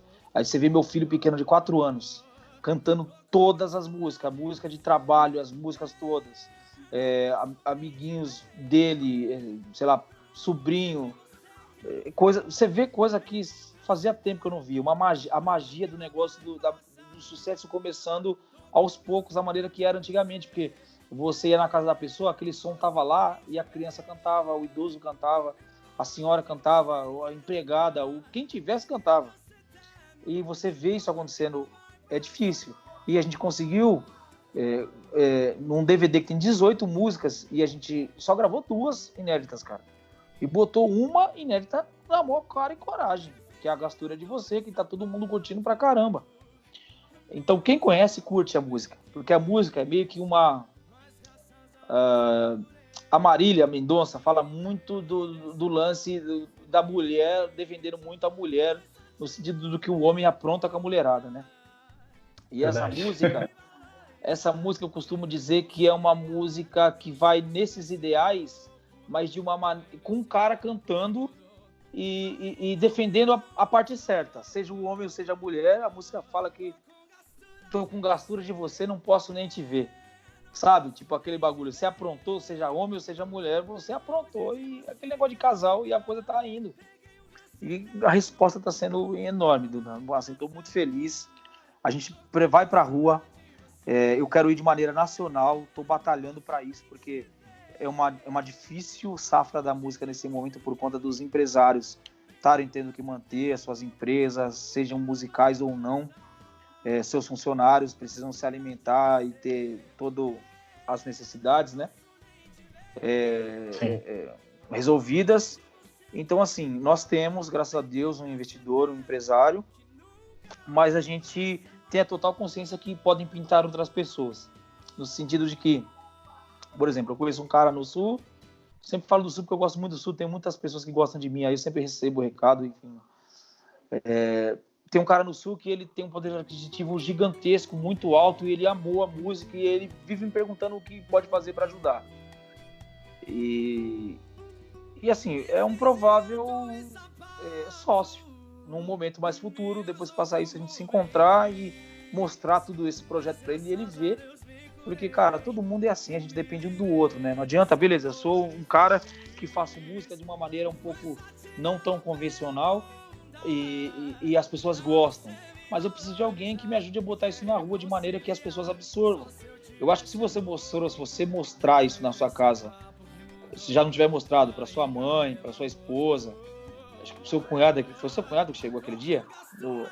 Foi. Não sei se era, eles vão curtir. Cunhado, eu tenho certeza que eles vão gostar da música, porque é uma música que foi feita pro povo, entendeu? Pra massa. É isso que a gente pensou. Eu sou muito minucioso com o repertório, eu já tô escolhendo um repertório pensando no inédito, cara. Eu já ouvi aproximadamente umas 350 músicas nesse período de quarentena. Tô ouvindo mais, vivo postando com compositores, me mandem. Tô escolhendo porque eu tenho certeza que vou trabalhar com isso de uma maneira grandiosa ainda, e a gente vai ter muita entrevista para fazer e dar muita risada ainda com esse lance do Amassa. Com certeza. Mandar um abraço pros caras todos, tá? Rapidinho aqui, antes que daqui a pouco você cansa de me ouvir. O Marquinho da Paz, o Júlio Costa, que é o cantor, e o Mindo. E todo mundo que de maneira direta ou indireta faz parte, né, do Amassa em si. Que é bem legal e todo mundo vai se divertir bastante. Vamos ver um outro Anderson, né? Um Anderson que dá risada, que vai falar no microfone, que toma um negocinho, que vai poder tomar sem ninguém ficar me enchendo meu saco. E me diz uma coisa, Anderson, vocês vão fazer o caminho de que todo artista faz, vai procurar uma gravadora, vai procurar casas de shows, ou vão pelo caminho inverso, vão começar a fazer shows independentes com o repertório de vocês e vai deixar acontecer? Então, na realidade, são dois caminhos que dá para se trabalhar de maneira não de maneira direta. Os dois dá para ir, por exemplo, o que eu estou querendo dizer, a gente não precisa só fazer shows ou só ir atrás disso aí, entende? A gente consegue fazer as duas formas. Nós temos convicção e certeza absoluta que isso vai ser resolvido a partir assim, a gente, como eu te falo, graças a Deus e as inspirações que ele permitiu que a gente tivesse, nós não tivemos nenhum tipo de negativa com o nosso projeto, com a cara dos artistas, no sentido de que são pessoas muito boas para se trabalhar fonograficamente, tanto visualmente como não sei o quê, porque existe isso. Hipócrita de quem falar que não existe, sabe? Não, existe sim. E tanto com o repertório. Então a gente vai conseguir trabalhar as duas formas, mas nós não vamos esperar uma acontecer para a outra acontecer. Nós vamos botar as duas para funcionar. Vamos falar com o dono da gravadora da Sony Music. Beleza, mas nós vamos ter show para fazer, independe dele estar junto com a gente ou não. Entende? E é o que a gente mais quer fazer. A gente já estava ensaiando.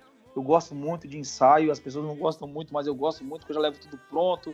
Gosto de resolver as coisas e ficar passando aquilo rápido. Estava tudo na mão já para ir para a rua. Mas aconteceu isso aí, né? Que de certa forma acho que Deus está mostrando para a gente o quão especial são as pessoas que estão do nosso lado, mas que a gente também depende de tomar conta dos próximos, no sentido de que você tem que fazer algo para você pensando no próximo. Você não pode fazer só pensando em você, entende? Então, assim, de maneira mais pessoal, você olha uma praia hoje, tem praias que eram absolutamente feias, cinzas, toda poluída, tão limpas, o tipo de ar mudou, as coisas todas. Então, a gente precisa ver isso não só com o olhar político da coisa, né? e olhar como ser humano, que antes da gente ser qualquer coisa, ser músico, ser jornalista, ser qualquer coisa na vida, ser um médico, ser um político, a gente é ser humano, cara. E as pessoas estavam perdendo um pouco disso aí. Essa é a minha visão. Muitas pessoas chegaram a perder, cara. Então, a parte do ser humano, que é a parte sentimental, na minha opinião, das coisas, vai se perdendo, assim como artistas perdem. Assim como a gente falou há pouco do lance do Belo, que eu acho que ele tem que recuperar essa lágrima na voz, esse sentimento que ele tinha para as músicas voltarem a serem grandes sucessos. Não que ele canta sempre muito bem, sabe? Um puta cara. Mas falta esse, acho que isso. Meu conselho como amigo, se ele me perguntasse, seria isso. E Anderson, me diz uma coisa, tu tá acompanhando as lives, eu queria a tua opinião como produtor, o que tu tá achando das lives que estão rolando no meio do pagode, porque tu tem propriedade para falar, porque tu tá acompanhando. O sertanejo eu acho que nem precisa falar, porque o sertanejo parece, para mim, como telespectador, que está há 10 anos na frente, porque existe uma estrutura por trás deles muito boa. Eu queria a tua visão como produtor nessas lives aí que tá acontecendo, o que tu tá achando delas, e também saber, já colocando outra pergunta, se existe uma chance de ligar uma câmera lá no ensaio de vocês, lá da Massa, e jogar aí pra galera ver também a live de vocês. Sim, vamos lá. Eu vou falar dos dois assuntos. Acho que o sertanejo já está à frente dos outros movimentos musicais, independente do que vão falar de mim, há anos já, sabe? Esses caras estão de maneira sonora, procurando mais qualidade, de maneira de palco, construção de palco, iluminação e tudo mais, sempre melhorando. Os DVDs deles são grandiosos, gigantescos, porque eles são muito detalhistas. As lives, o que está acontecendo de erro, na minha opinião, só do sertanejo, elas são todas muito sensacionais. No sertanejo, é obrigação cantar bem. Você não faz o sertanejo só porque vou fazer o sertanejo aqui, eu tenho dinheiro e vou fazer sertanejo. É obrigação cantar bem, entendeu? Então eu não posso ser hipócrita, porque eu vivo no meio disso. Então existem vários movimentos musicais, mas muitos deles, assim, principalmente, na minha opinião, o samba e o funk, são movimentos que o dinheiro fala muito alto, cara. Entendeu? Doa quem doer que estiver ouvindo. Não sou nenhum revolucionário, nada disso, mas eu sou um cara verdadeiro. Então, assim, o dinheiro fala muito alto. Tem cara que não tá no momento de lançar as coisas e ele tem dinheiro, ele lança. Tem cantoras, tem cantores, não tô falando, tem grupos. E talvez por isso eu não condene tanto o pagodeiro em certos momentos. Tem coisa que você não pode fazer, cara. Não vou fazer uma live com um grupo de pagode que a coisa tá 100% fora do comum. Entende? Profissionalmente eu faço. Fulano de tal, grupo X menor me chamou e me pagou tanto que eu cobrei. Cara, eu sou trabalhador, cara. Eu vou trabalhar. Não vou falar, sou fulano de tal, não trabalho com... Não, nada disso. Volto na história do ser humano. Eu sou ser humano antes de ser fulano de tal, produtor musical. Eu vou fazer, vou trabalhar. Mas isso não quer dizer que todo mundo tá apto a isso. Acho que o pagode precisa evoluir bastante, cara. Bastante. Principalmente no sentido de que... Tu decepcionou com as lives do pagode? Com várias, cara. Essa é a realidade, infelizmente, com várias. Por que acontece, mano?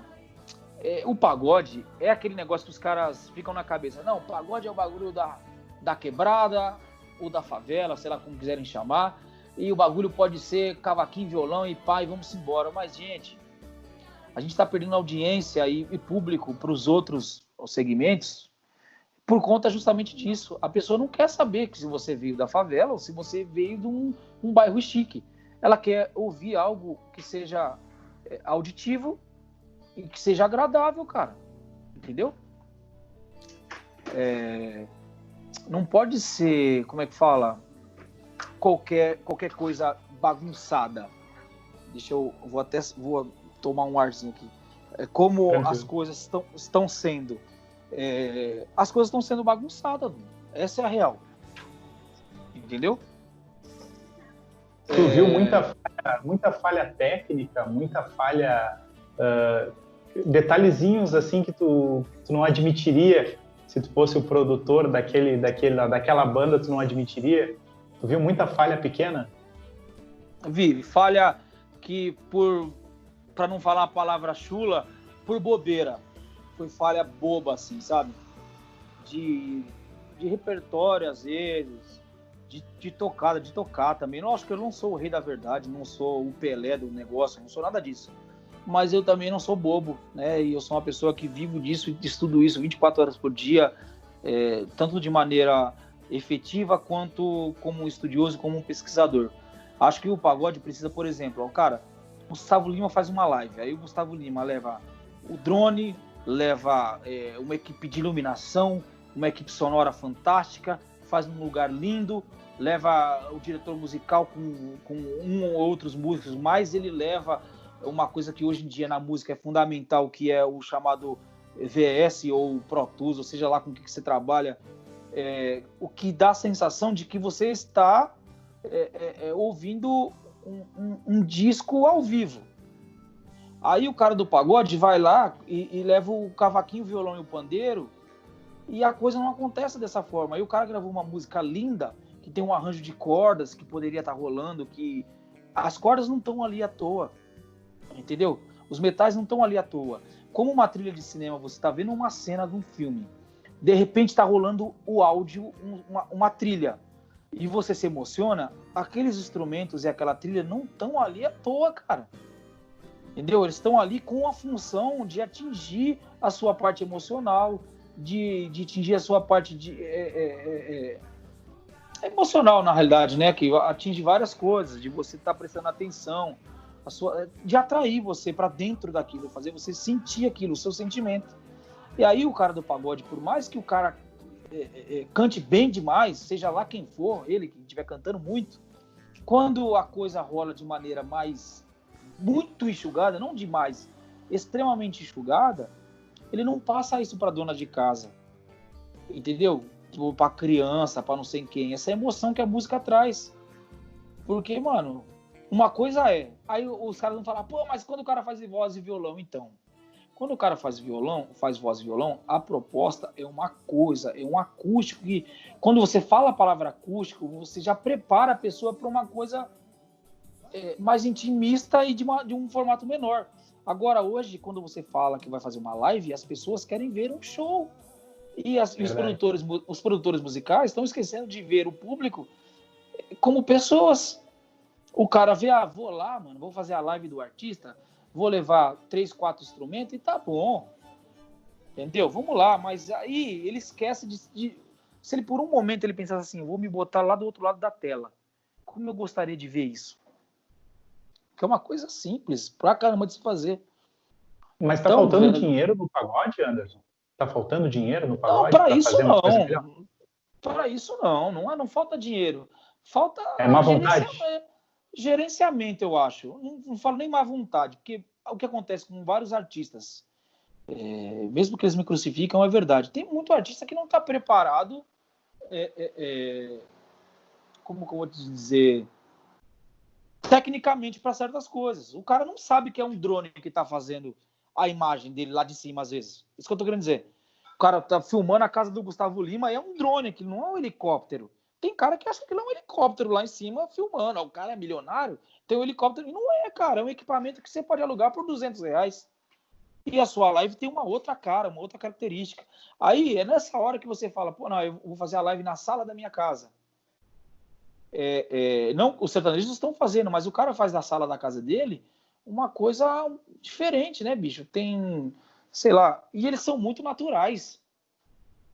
É essa coisa, eles são o chamado somos do mato, somos da roça e acabou. O cara fala palavrão, o cara fala o que ele pensa, o cara é ele. Então eu vi algumas lives que as pessoas estavam parecendo, um ou outro cara, não vou falar nome de maneira nenhuma, porque eu não quero apanhar na rua, mas parecia que estava lendo algo, um roteiro, que aí fica frio. Entende? Por exemplo, nós estamos conversando aqui basicamente tete a tete. Então, se eu tivesse isso pré-pronto, escrito, eu estaria lendo. Para você, isso estaria gelado, frio. Não ia ficar natural. Entendia? Não sabe? Não seria uma coisa útil. Agora, como você para e pensa, em números, a única live que passou dos milhões dos milhões não, do milhão foi a do Raça Negra. E por que será que passou do Raça Negra? Todo o público ouviu aquilo lá, independe do... O que acontece? O Luiz Carlos é um cara que ele é autêntico. Ele bebeu, ele falou o que ele quis, ele foi ele, cara. E o bagulho bateu 1,5 milhão de visualizações. Então os sertanejos estão nesses números absurdos porque eles são eles, velho. Entendeu? Tipo, quem tentou tem não pessoas ser... também... Um breve comentário, Anderson. Tem pessoas que, às vezes, o artista ele só se preocupa em cantar, mas a produção, quem está por trás, pensa em todos esses detalhes técnicos que, às vezes, o próprio artista tem que se preocupar só em cantar, né? E outras pessoas responsáveis, outras pessoas com capacidade técnica, tem que tocar as outras partes, né?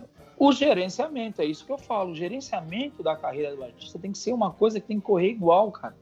Não adianta você, se você tiver um super jogador de futebol, mas botar ele para trabalhar num terreno cheio de pedra, ele não vai render como se ele estivesse num gramado lisinho, tudo preparado. O que eu estou querendo dizer com isso? É que o empresário que escolhe um lugar que já vai chamar a atenção da pessoa abrir o YouTube, o canal, a TV dela hoje e falar, poxa, que lugar bonito que esse cara tá. Aí o cara preparou um figurino para aquilo, ele preparou luz para aquilo, ele preparou som, ele tem, independe de ter uma pessoa, porque a live do Gustavo Lima, que eu vi a primeira, que foi a grande falação, cara, era o Reinaldo Meirelles tocando violões e o Pro Tools, cara. Você vê, era um computador e um cara tocando, que é o cara que estava gerenciando a parte musical, e tinham aproximadamente umas 20 pessoas trabalhando em outras áreas. Outras pessoas trabalhando no sentido de internet, de como fazer esse fluxo de pessoas aumentarem, compartilhamentos e o caramba. Outros trabalhando só na luz, outros trabalhando só no som, entende? Então, e todos eles em prol da música. Aí, cara, quando um cara do pagode vai lá com violão, cavaquinho, pandeiro e a voz, e um cara filmando, destona muito. Entende? Fica muito complicado. Entende? E aí, isso não é pra mim. Pra mim, maravilha. Eu sei que os caras, por que eles estão fazendo aquilo? Às vezes por custo. Pode ser também. Perdão. Às vezes por qualquer outra coisa. Mas às vezes porque não querem fazer também. Essa é a realidade. Não quero fazer, vou fazer isso aqui. Aí podia ser bem mais bonito, porque a dona de casa, a criança, o idoso ia olhar. Por que hoje em dia tem tanta criança e tanta pessoa de idade cantando música sertaneja? Hoje você vê uma criança cantando música sertaneja, você fala, não, ele canta sertanejo por quê? Ele canta porque ele está ouvindo isso, ele vê as pessoas se comportando de maneira um pouco mais normal, assim, não tão montada. Tem muita gente montada no mercado. Isso é complicado. Os próprios sertanejos, assim, os que não cantam muito bem estão se dando meio mal, cara. Porque, assim, o padrão de cantar dos caras é muito alto. No sentido de música popular.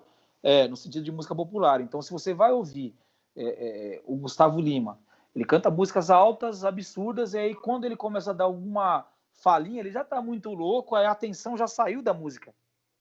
Entende? Tem até um porquê. A atenção já saiu da música e já virou pra pessoa Gustavo Lima. Isso muda muito. Então, a pessoa continua intertida por aquilo. Ele vira um canal de entretenimento, cara. O cara derrubou a audiência da Globo, cara. Entendeu? Essa é a realidade. Porque ele foi ele. Aí, você pega outros artistas. Vamos chutar o balde da barraca. O Bruno e o Marrone, cara. Esse cara fez uma live de horas de sucessos e ele não deu uma nota fora e ele bebeu como um cara do boteco da esquina da minha casa bebe. E ele foi ele, cara. E as pessoas ficaram, meu Deus, como eles são sensacionais, velho. Eles são igual a gente. As pessoas querem ver pessoas iguais a gente. Eles não querem ver mais superastros. Eles querem sentir que a pessoa é próxima deles. Tanto é que as pessoas que mais deixam de atender fãs, ter acesso, responder no direct, conversar, são as pessoas que menos têm seguidores, cara. E fãs, essa é a realidade. Sou fulano de tal, só falo com, sei lá, qual alta sociedade. Tá se ferrando, cara. Essa é a realidade, entendeu? Então, quanto mais você for do povo, melhor você vai ser recebido. Eu vejo dessa forma. Perfeito. Eu achava importante falar contigo por tu ser do meio artístico e visualizar tudo isso, né? Porque A gente é telespectador, a gente vê de tudo, e infelizmente é ruim para o segmento, né? Não ter um pagode assim de qualidade, a live, tu vê um ou outro destacando e os outros estão abaixo da média, né, Anderson? E Sim. eu queria saber também quem são as referências aí, tu citou Gustavo Lima, né? Quem são as referências do teu novo projeto, da Massa? Quem são as referências do mundo sertanejo para vocês? Então, como artistas, com certeza Marília Mendonça, Gustavo Lima, Bruno Marrone e Marcos Ibelucci são os caras que mais tocam o coração da gente no sentido de repertório, de sentido de respeito à carreira e continuidade de um trabalho são os coroas, né? O Chitãozinho Chororó, o Leonardo, o Zezé de Camargo, esses caras gerenciaram a carreira deles de maneira muito grandiosa. Não estou, lógico, falando várias pessoas que fazem parte dessa lista, mas as pessoas vão entender mais ou menos as pessoas que eu estou querendo dizer. Essa galera nova, os sertanejos mais recentes, esses que eu citei, são as pessoas que eu vejo mais... como eu vou te explicar? Uma entrega maior à carreira, um negócio de trabalhar, de correr atrás, não sei o quê. Eu assisto muito documentário, assisti num canal aí que eu tenho aqui, o DVD da Marília, como foi projetado, como aquilo foi, não sei se você viu, Todos os Cantos, não sei se você viu, por exemplo, Eu vi algumas músicas. Eles não anunciavam que ia ter o show na cidade no dia, cara. Ela chegava, simplesmente desembarcava em Natal, por exemplo. Desembarcou em Natal, vamos fazer a gravação aqui hoje. No dia, ela foi pra rua, pros calçadões, para os shoppings, para não sei o quê, divulgou no boca a boca, cara. Entendeu? Aí tem pagodeiro por aí que não quer descer da van pra tirar uma foto, cara. Você entende o que eu tô querendo dizer? Então, assim, eu não tô falando mal do pagodeiro. Eu acho que tem que haver uma correção de postura. Nunca uma pessoa me procurou pra eu falar, mano, não vou falar com você, não vou atender, não sei o quê. E se alguém procurou, vai aqui meu pedido de desculpas, porque eu não lembro. De verdade, entendeu? E a gente depende dessas pessoas, são essas pessoas que consomem, cara. Se eu tenho, sei lá, X mil seguidores no Instagram, é porque as pessoas consomem o que eu faço. Aí ela me procura em determinado momento para falar oi, para tirar uma foto porque tem admiração, eu vou falar que não quero, não posso, não dá. É uma conta que não fecha, entendeu? E agora, como músico e como produtor, eu acho que o Dudu Borges, o Pepato, quem mais, meu Deus? Tem vários caras, mas esses caras em especial, eles estão fazendo um trabalho magnífico, assim. Eles são cientistas de produção musical.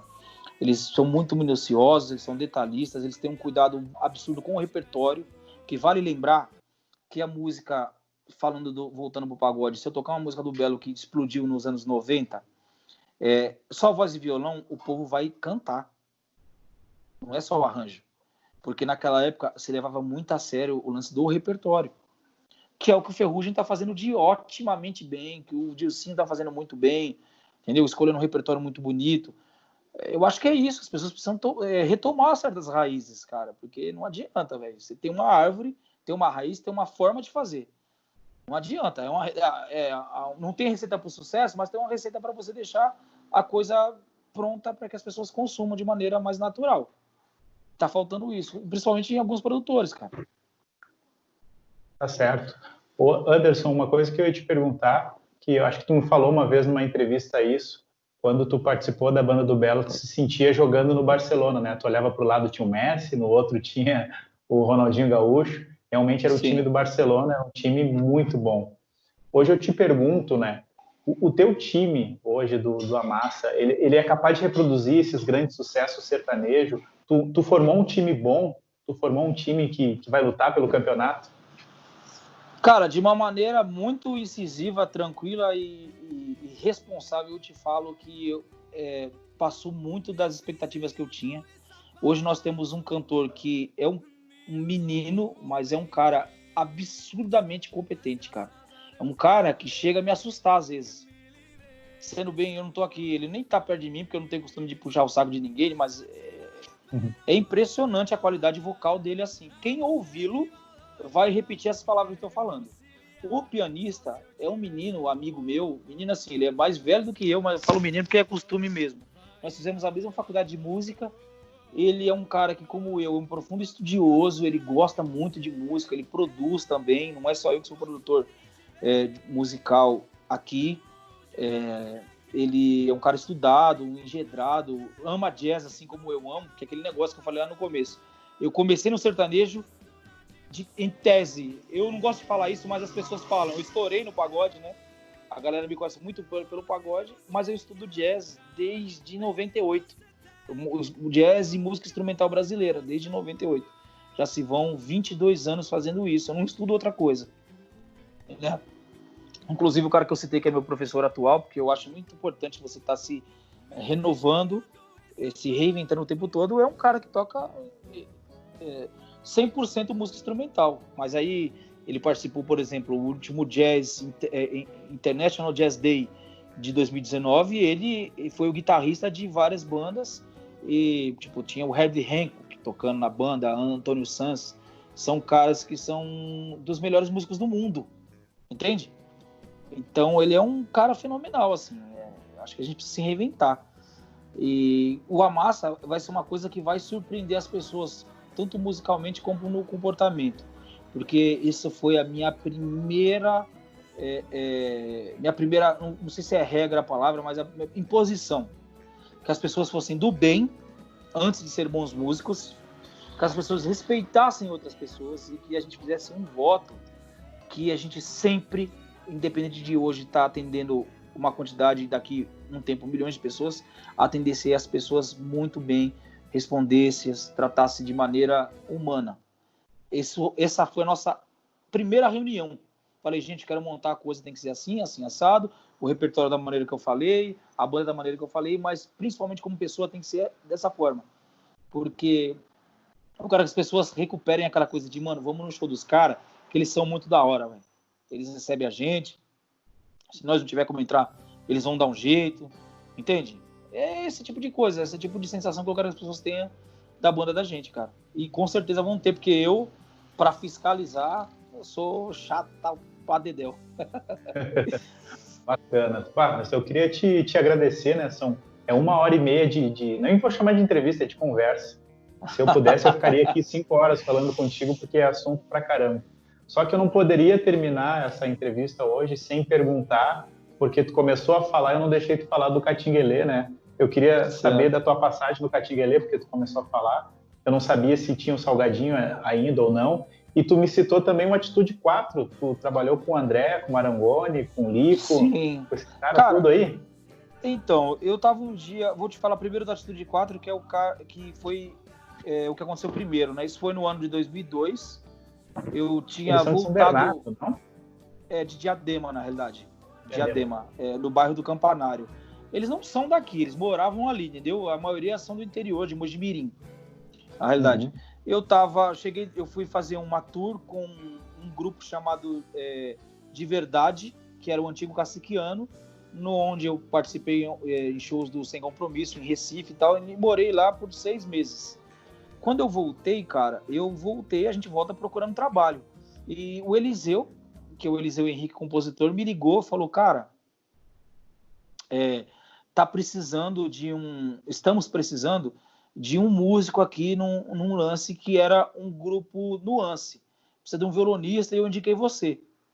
Isso tudo aconteceu no mesmo dia, por isso que eu tô falando. Aí maravilha, eu tô dentro, eu acabei de chegar de Recife, preciso de trabalho e tal, não sei o quê.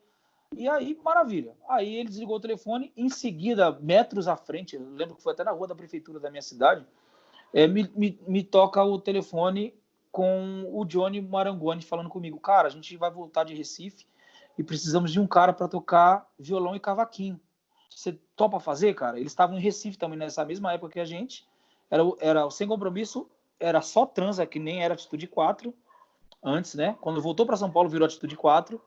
E esse grupo que eu tava, morando com os caras.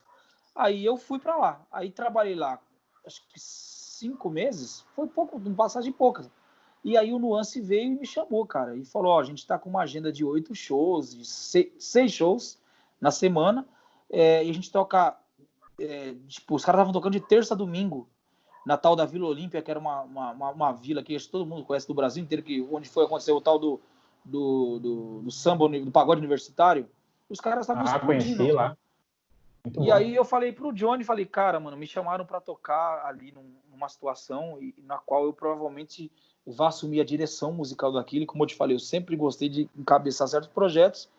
E aí fiquei no Nuance lá por 4 anos. Foi muito legal, muito maneiro. Isso foi Saí antes do DVD ou já depois do DVD do Nuance que tu entrou? Foi antes. Foi antes. Eu trabalhei Participou lá daquele de... DVD? Não participei gravando. Eu estava na escolha do repertório quando eu saí da banda do Nuance, justamente porque é o seguinte, começaram a me requisitar. Me ligaram para fazer outras coisas. Por exemplo, me chamaram para fazer um teste na banda do Rodriguinho. Foi a primeira ligação. Depois me chamaram para tocar no grupo Caluana, que eu tô aqui no terraço de casa, de vez em quando passa esses motoboy, mas tá relax. Não sei se você lembra desse grupo Caluana, tocou muito bem essa música dos caras. Não sei se no Sul tocou, mas aqui em São Paulo eles estavam muito bem. E me chamaram para entrar no Sensação, cara, que era naquela formação do Didi, Clebão, Gazu, João e Tuta e Cogumelo. E aí, tipo, tudo muito próximo. E eu resolvi ir pro Sensação. Chegou no Sensação, aconteceu um lance lá que os shows que iam ter acabaram não acontecendo. E eu tinha mandado uma pessoa me substituir no Nuance, que tava tendo 8 shows. E eu ganhava muito bem no Nuance naquela época, já com 21 anos. Aí fui tocar no Rodriguinho, chegou lá no Rodriguinho, a mesma situação. Eu tinha shows para fazer no Rio de Janeiro, mas era um show só e o Nuance voando. Aí eu, cara, vou ficar no Nuance. Aí, quando eu voltei pro Nuance, os caras ficaram meio chateados naquele momento, porque eles entenderam que eu tava tipo, mano, deixa eles pra lá. Só que não era por conta deles, era por conta da minha carreira. Eu queria voar voos maiores, mais conhecidos. E aí, cara, acabou que, no final das contas, um grupo chamado Na Hora H me fez uma proposta de trabalho. E foi o Bolacha, que era o produtor na época. Aí eu falei pro Bolacha, cara, eu tô no Nuance, ele tava começando com esse trabalho na Hora H, falei, vou dar uma segurada com os caras aqui, e para mim vai ser melhor e tal, vou dar uma segurada, em breve a gente volta a se falar, deixa o Na Hora H começar a andar um pouco, era a primeira música de trabalho deles, eles iam começar a fazer música, e aí segurei, beleza. Aí, cara, saí minha mãe tinha uma loja de coisas, de lingerie, essas coisas de mulher e tal. Saí da loja da minha mãe, eu avisei para ela o que tinha acontecido, que eu ia continuar tocando com Nuance, e aí me liga o Woody do Catinguelê.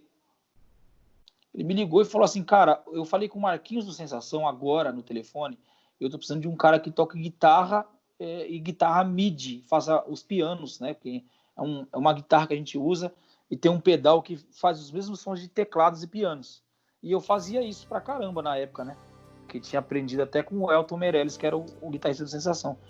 E aí eles me chamaram. Eu cheguei lá, fui recepcionado por eles de uma maneira inacreditável. São pessoas maravilhosas que eu tenho amizade até hoje. Onde eu encontro, a gente se trata muito bem. O Breno chegou a frequentar minha casa, aniversário, batizado de filho, caramba. E aí comecei a trabalhar com os caras. E a gente rodando, tal, o Breno cantando, tinha muito show. O Breno como vocalista. Tinha show pra caramba, inacreditável. Aí chegou a ideia, cara, o Salgado vai voltar. Aí ficou todo mundo afoito, feliz pra caramba. E aí veio aquela história do Salgado voltar. Quando o Salgado voltou, eu fiz 3 shows com o Salgado apenas, com a volta dele. Ele tinha um menino que a gente costuma chamar de Pupilo, que era o guitarrista chamado... Como é que é o nome dele, cara? Acho que é Beto. Beto alguma coisa, que eu não lembro o sobrenome dele. Que era amigo dele pra caramba. E os caras do Catinguelê queriam deixar eu, e o Salgado queria trazer ele pra ficar os dois. Chegamos a fazer show, nós dois juntos, com o Salgado. Só que aí, cara, eu já comecei a ver que a coisa tava caminhando pra eu já voar dali, mano. No sentido que, musicalmente, pra mim ia ser melhor outra coisa, e que eu não gosto de me sentir de ficar onde eu não me sinto bem, cara. Comecei a me sentir meio mal com aquilo, né? Porque o cara, o cantor titular, voltou, e ele tem um pupilo dele e tal, não sei o que, cara. E como Deus nunca me deixou desamparado, meu telefone toca de novo. E era o Bolacha. Ele falou, cara, agora é o seguinte, tem a situação de que o cara dá um dinheiro fixo por mês, que era um dinheiro alto pra mim, e a quantidade de shows tá rolando bem, tipo, tava rolando uns 5 shows por mês, por semana, e aí eu falei, mano, numa boa, vou pra lá. para tocar violão e guitarra. E aí eu já estava começando a assumir a personalidade do Anderson que ia entrar no Belo, mesmo sem saber do Belo. Aí comecei a fazer, o Bolacha recebeu uma proposta de ir pro Sensação. E aí ele veio conversar comigo, cara, eu vou pro Sensação, que Sensação vai voltar com a formação original, e vou sair. Então aí o Cleiton, que era o dono do grupo e cantor na época, me chamou para ser para ser diretor. Cara, a gente vê em você um espírito de sei lá, de liderança e que você tem que ser. Tudo assim, nunca procurei isso aí, cara.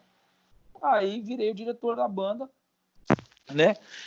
Com 1 ano e 7 meses de Na Hora H, um amigo me ligou e falou que ia rolar um teste na banda do Belo, que o japonês ia sair, porque ele queria sair.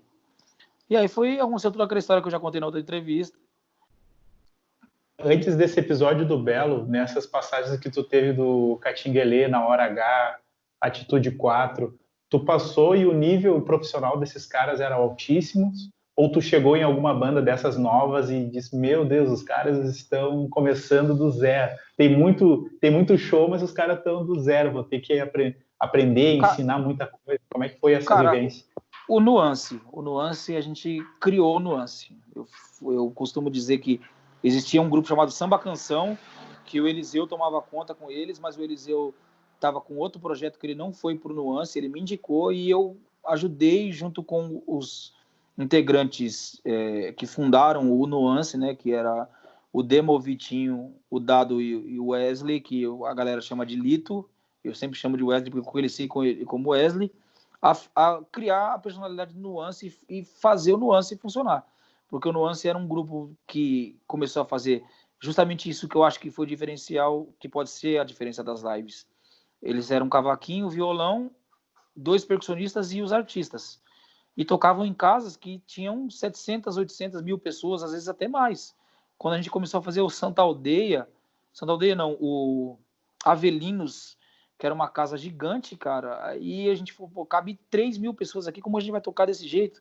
Comecei a colocar na cabeça dos caras, é o seguinte, gente, eu vou trazer meu pedal, que tem os sons de teclados, vou colocar um baterista, um cara para fazer metais, que era um saxofonista, e um percussionista geral. E aí a coisa começou a criar cara de show, né? E aí logo em seguida eu já abandonei esse pedal, já coloquei um tecladista e a coisa virou show e a gente começou a fazer muito show por mês e a coisa foi muito louca. Acontece, logicamente, da gente ir para algum lugar que já está pré-estabelecido, com arranjo de outro produtor, e você enxergar no artista uma outra forma que o artista devia agir, entende?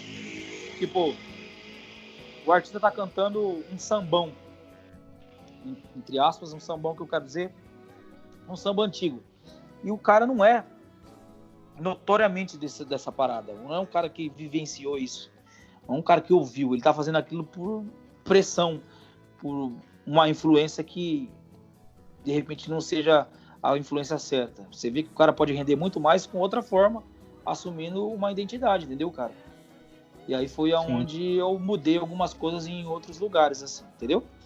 E era por isso que tu chamava a atenção dessas bandas? Por isso que teve toda essa transição tua por diversas bandas, por tu trazer sempre um diferencial?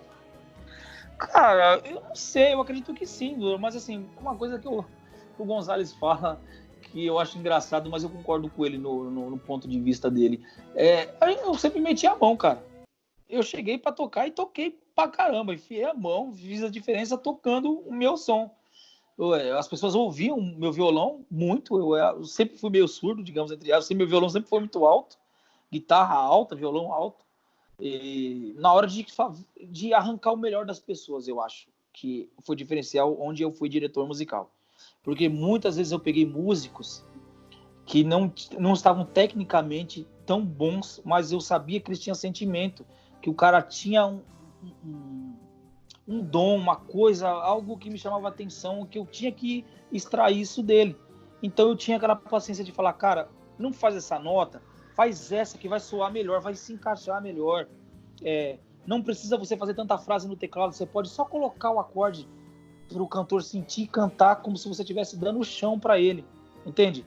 Coisas assim que são tão simples, mas que o povo esquece de fazer, cara. e aí a coisa desanda. Então, acho que essa diferença, o tratamento. Isso até na banda do Belo aconteceu, cara. Para não citar nomes, teve músicos lá que chegaram de uma forma que eu falei, cara, você é um bom músico, você tem tudo para dar certo, mas vamos por aqui, ó. Ouve o Prateado, cara, ouve esse cara, faz não sei o quê, ó, tem um pouco mais de expressão do instrumento. Não toca tão em tal região do instrumento, toca mais para outra região. São coisas que são fundamentais, que eu acho que os produtores musicais, para finalizar esse assunto dos produtores musicais, eles precisam ver isso aí, cara. Não é só escrever uma folha com um monte de nota e semicolchê, não sei o que. Tem que saber extrair das pessoas a parte boa delas, cara. Porque tem muitos músicos bons, muito mesmo, assim, que são músicos que dá para você falar, caramba, como esse cara toca.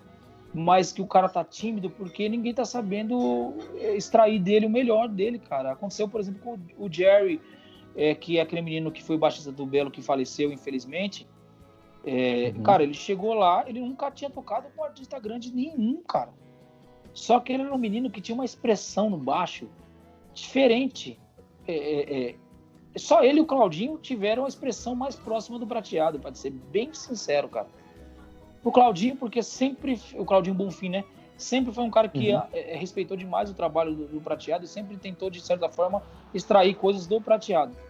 E o Jerry é um menino que chegou lá com muita vontade de aprender e eu falava pra ele, cara, vai por aqui. Ele ia, sem medo de errar. Tira a música de tal forma, ó, a chamada do baixo que ele fez lá em 2006, tá vendo? É assim, ó. Aí mostrava pra ele, ele reproduzia. E aí ele criou um baita som, cara. Mas acho que foi pra também mostrar pra outras pessoas, até da banda, que as pessoas podem se modificar para uma maneira melhor, entendeu, cara? Acho que por isso que foi a passagem dele, assim. É um outro cara que me procura há anos, que me procurava há anos, cara. Pô, quando tiver uma oportunidade, não sei o quê. Teve uma oportunidade um dia que eu chamei ele de tarde para tocar no show à noite. Ele chegou pronto.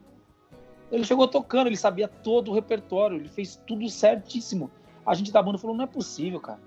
O cara ficou na banda e ficou até os finais aí, que infelizmente ele teve, né, um câncer que ele descobriu num estágio muito avançado.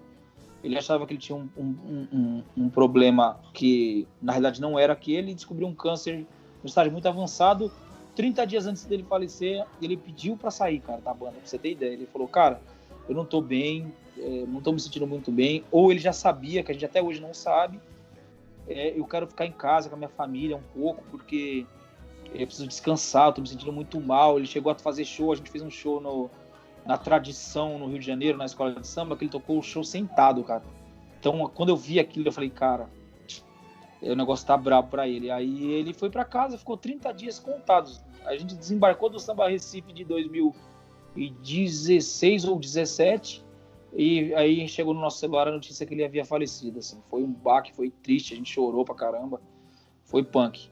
Mas ele é um dos caras que eu uso como exemplo para afirmar essa onda, essa minha tese de que você pode pegar a pessoa e sim prepará-la, cara, e falar para ela, vai por aqui, ó, faz isso, faz aquilo, que vai ser do caramba, seja em qualquer área de profissional que você vai fazer.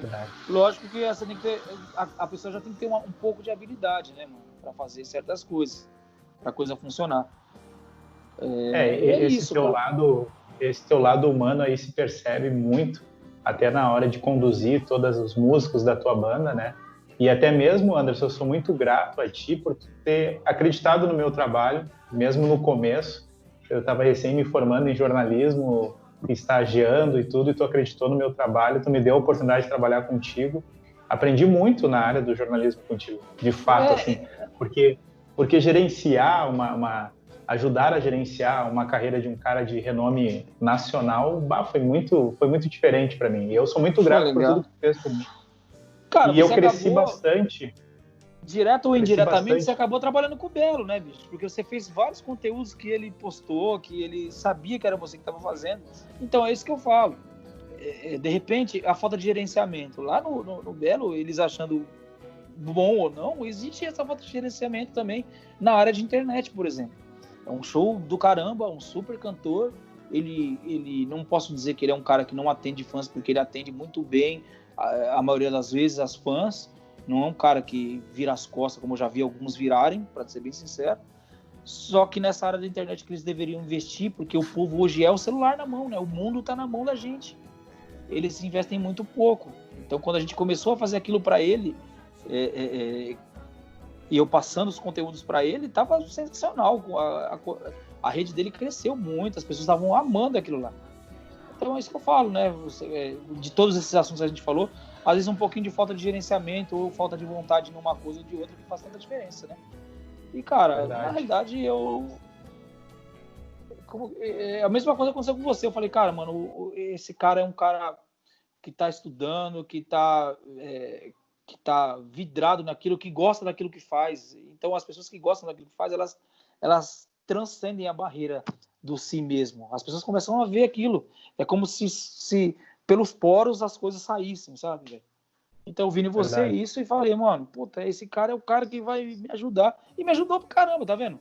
Se eu tivesse sido aquele cara marrento, não, mano, eu não vou por aqui não. Pô, minha rede social cresceu 90%. É 90%, pra você ver, entendeu, cara? Eu também fico feliz agradeço pra caramba, pô. Porque até trabalhando contigo, isso me encorajou, me deu mais vontade de trabalhar aqui em Porto Alegre e acabei sendo contratado pela Record, né? Já faz 2 anos que eu sou contratado da empresa e isso é fascinante, assim, sabe? E velho, pode escrever o que eu tô te falando. Não tenha timidez, não tenha vergonha de mostrar aquilo que você sabe, estude muito e muito, muito o tempo todo, mesmo quando as pessoas falarem para você que tá cansativo você estudar, é nessa hora que você tá perto do seu resultado. E em breve você vai ser âncora disso aí, cara. Você vai apresentar telejornal, caramba. Já dá para pagar uma churrascaria, mas vai dar para pagar mais ainda. Verdade. Vai Deus sim, te ouça, velho. Porque... Confia, velho. Acredita. Acredita, porque o que eu falei na entrevista... O que eu falei na entrevista do Júnior Belo, eu repito aqui, é verdade. Eu tô aqui na varanda da minha casa, aqui, ó, e eu ficava sentado aqui nessa calçada aqui de baixo, aqui, ó, cara, tocando meu violão, cara. Sem saber onde ia parar. A única coisa que eu queria, que eu tinha certeza, é que eu seria um bom músico. Aonde eu ia tocar. Então eu estudei para isso, estudo para isso, entendeu? Tipo, hoje. Mano, o Anderson, que era o diretor do Belo, que tocou com fulano, ciclano, beltrano, sei lá, eu tenho um currículo gigantesco, cara. Eu toquei com muita gente. Mas eu continuo estudando.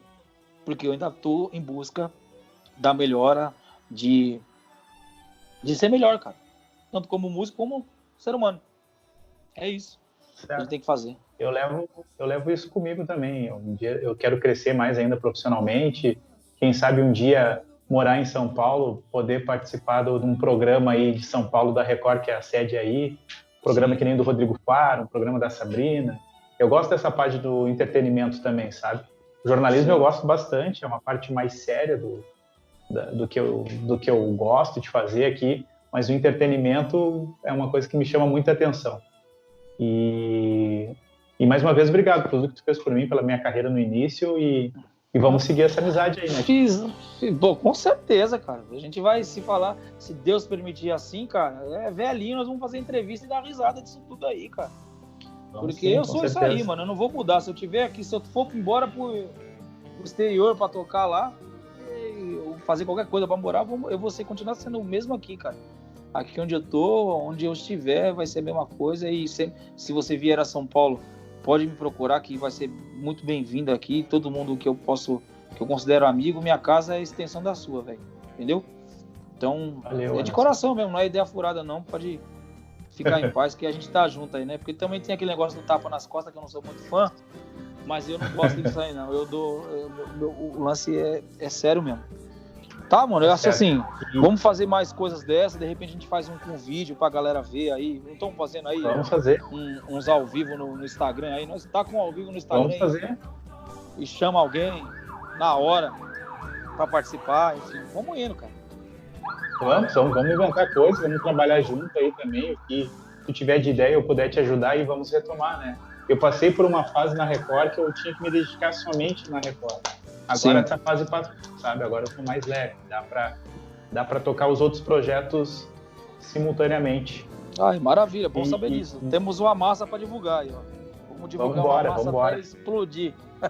Vamos embora. E Anderson, para quem quer saber um pouco mais do teu trabalho, como é que te acha nas redes sociais? Cara, eu tô como @anderson.correia no Instagram. Tem o meu canal no YouTube que, graças ao trabalho que você desenvolveu e que a gente desenvolveu junto, já estamos em 2.560 inscritos. Tu lembra que eu tinha, sei lá, 12 inscritos? Ele falou, nós precisamos fazer alguma coisa nesse... Então, 2.500 e poucos inscritos. Tem vídeos meus lá com mais de 300 mil visualizações, cara. Vídeos de muito legal, de material que você fez, por exemplo. Não sei nem se você sabe disso. Lembra que nós fomos lançar aquela música Do Nada, que era da Anitta e tal? Sim, saiu até na revista, né? Exato. Aí você fez aquele material. Eu postei lá no meu canal do YouTube, não impulsionei, não fiz nada nunca, porque eu nunca fui muito disso. Tem mais de 300 mil visualizações esse vídeo, cara. Não sei se você sabe, mas se você não sabe, está sabendo agora. Mais uma vitória pra gente. Legal, né? Tem vários lá, cara. Tudo que a gente fez lá de material tem muita visualização, assim, sei lá, pelo menos mais que 5 mil tem, assim, sabe?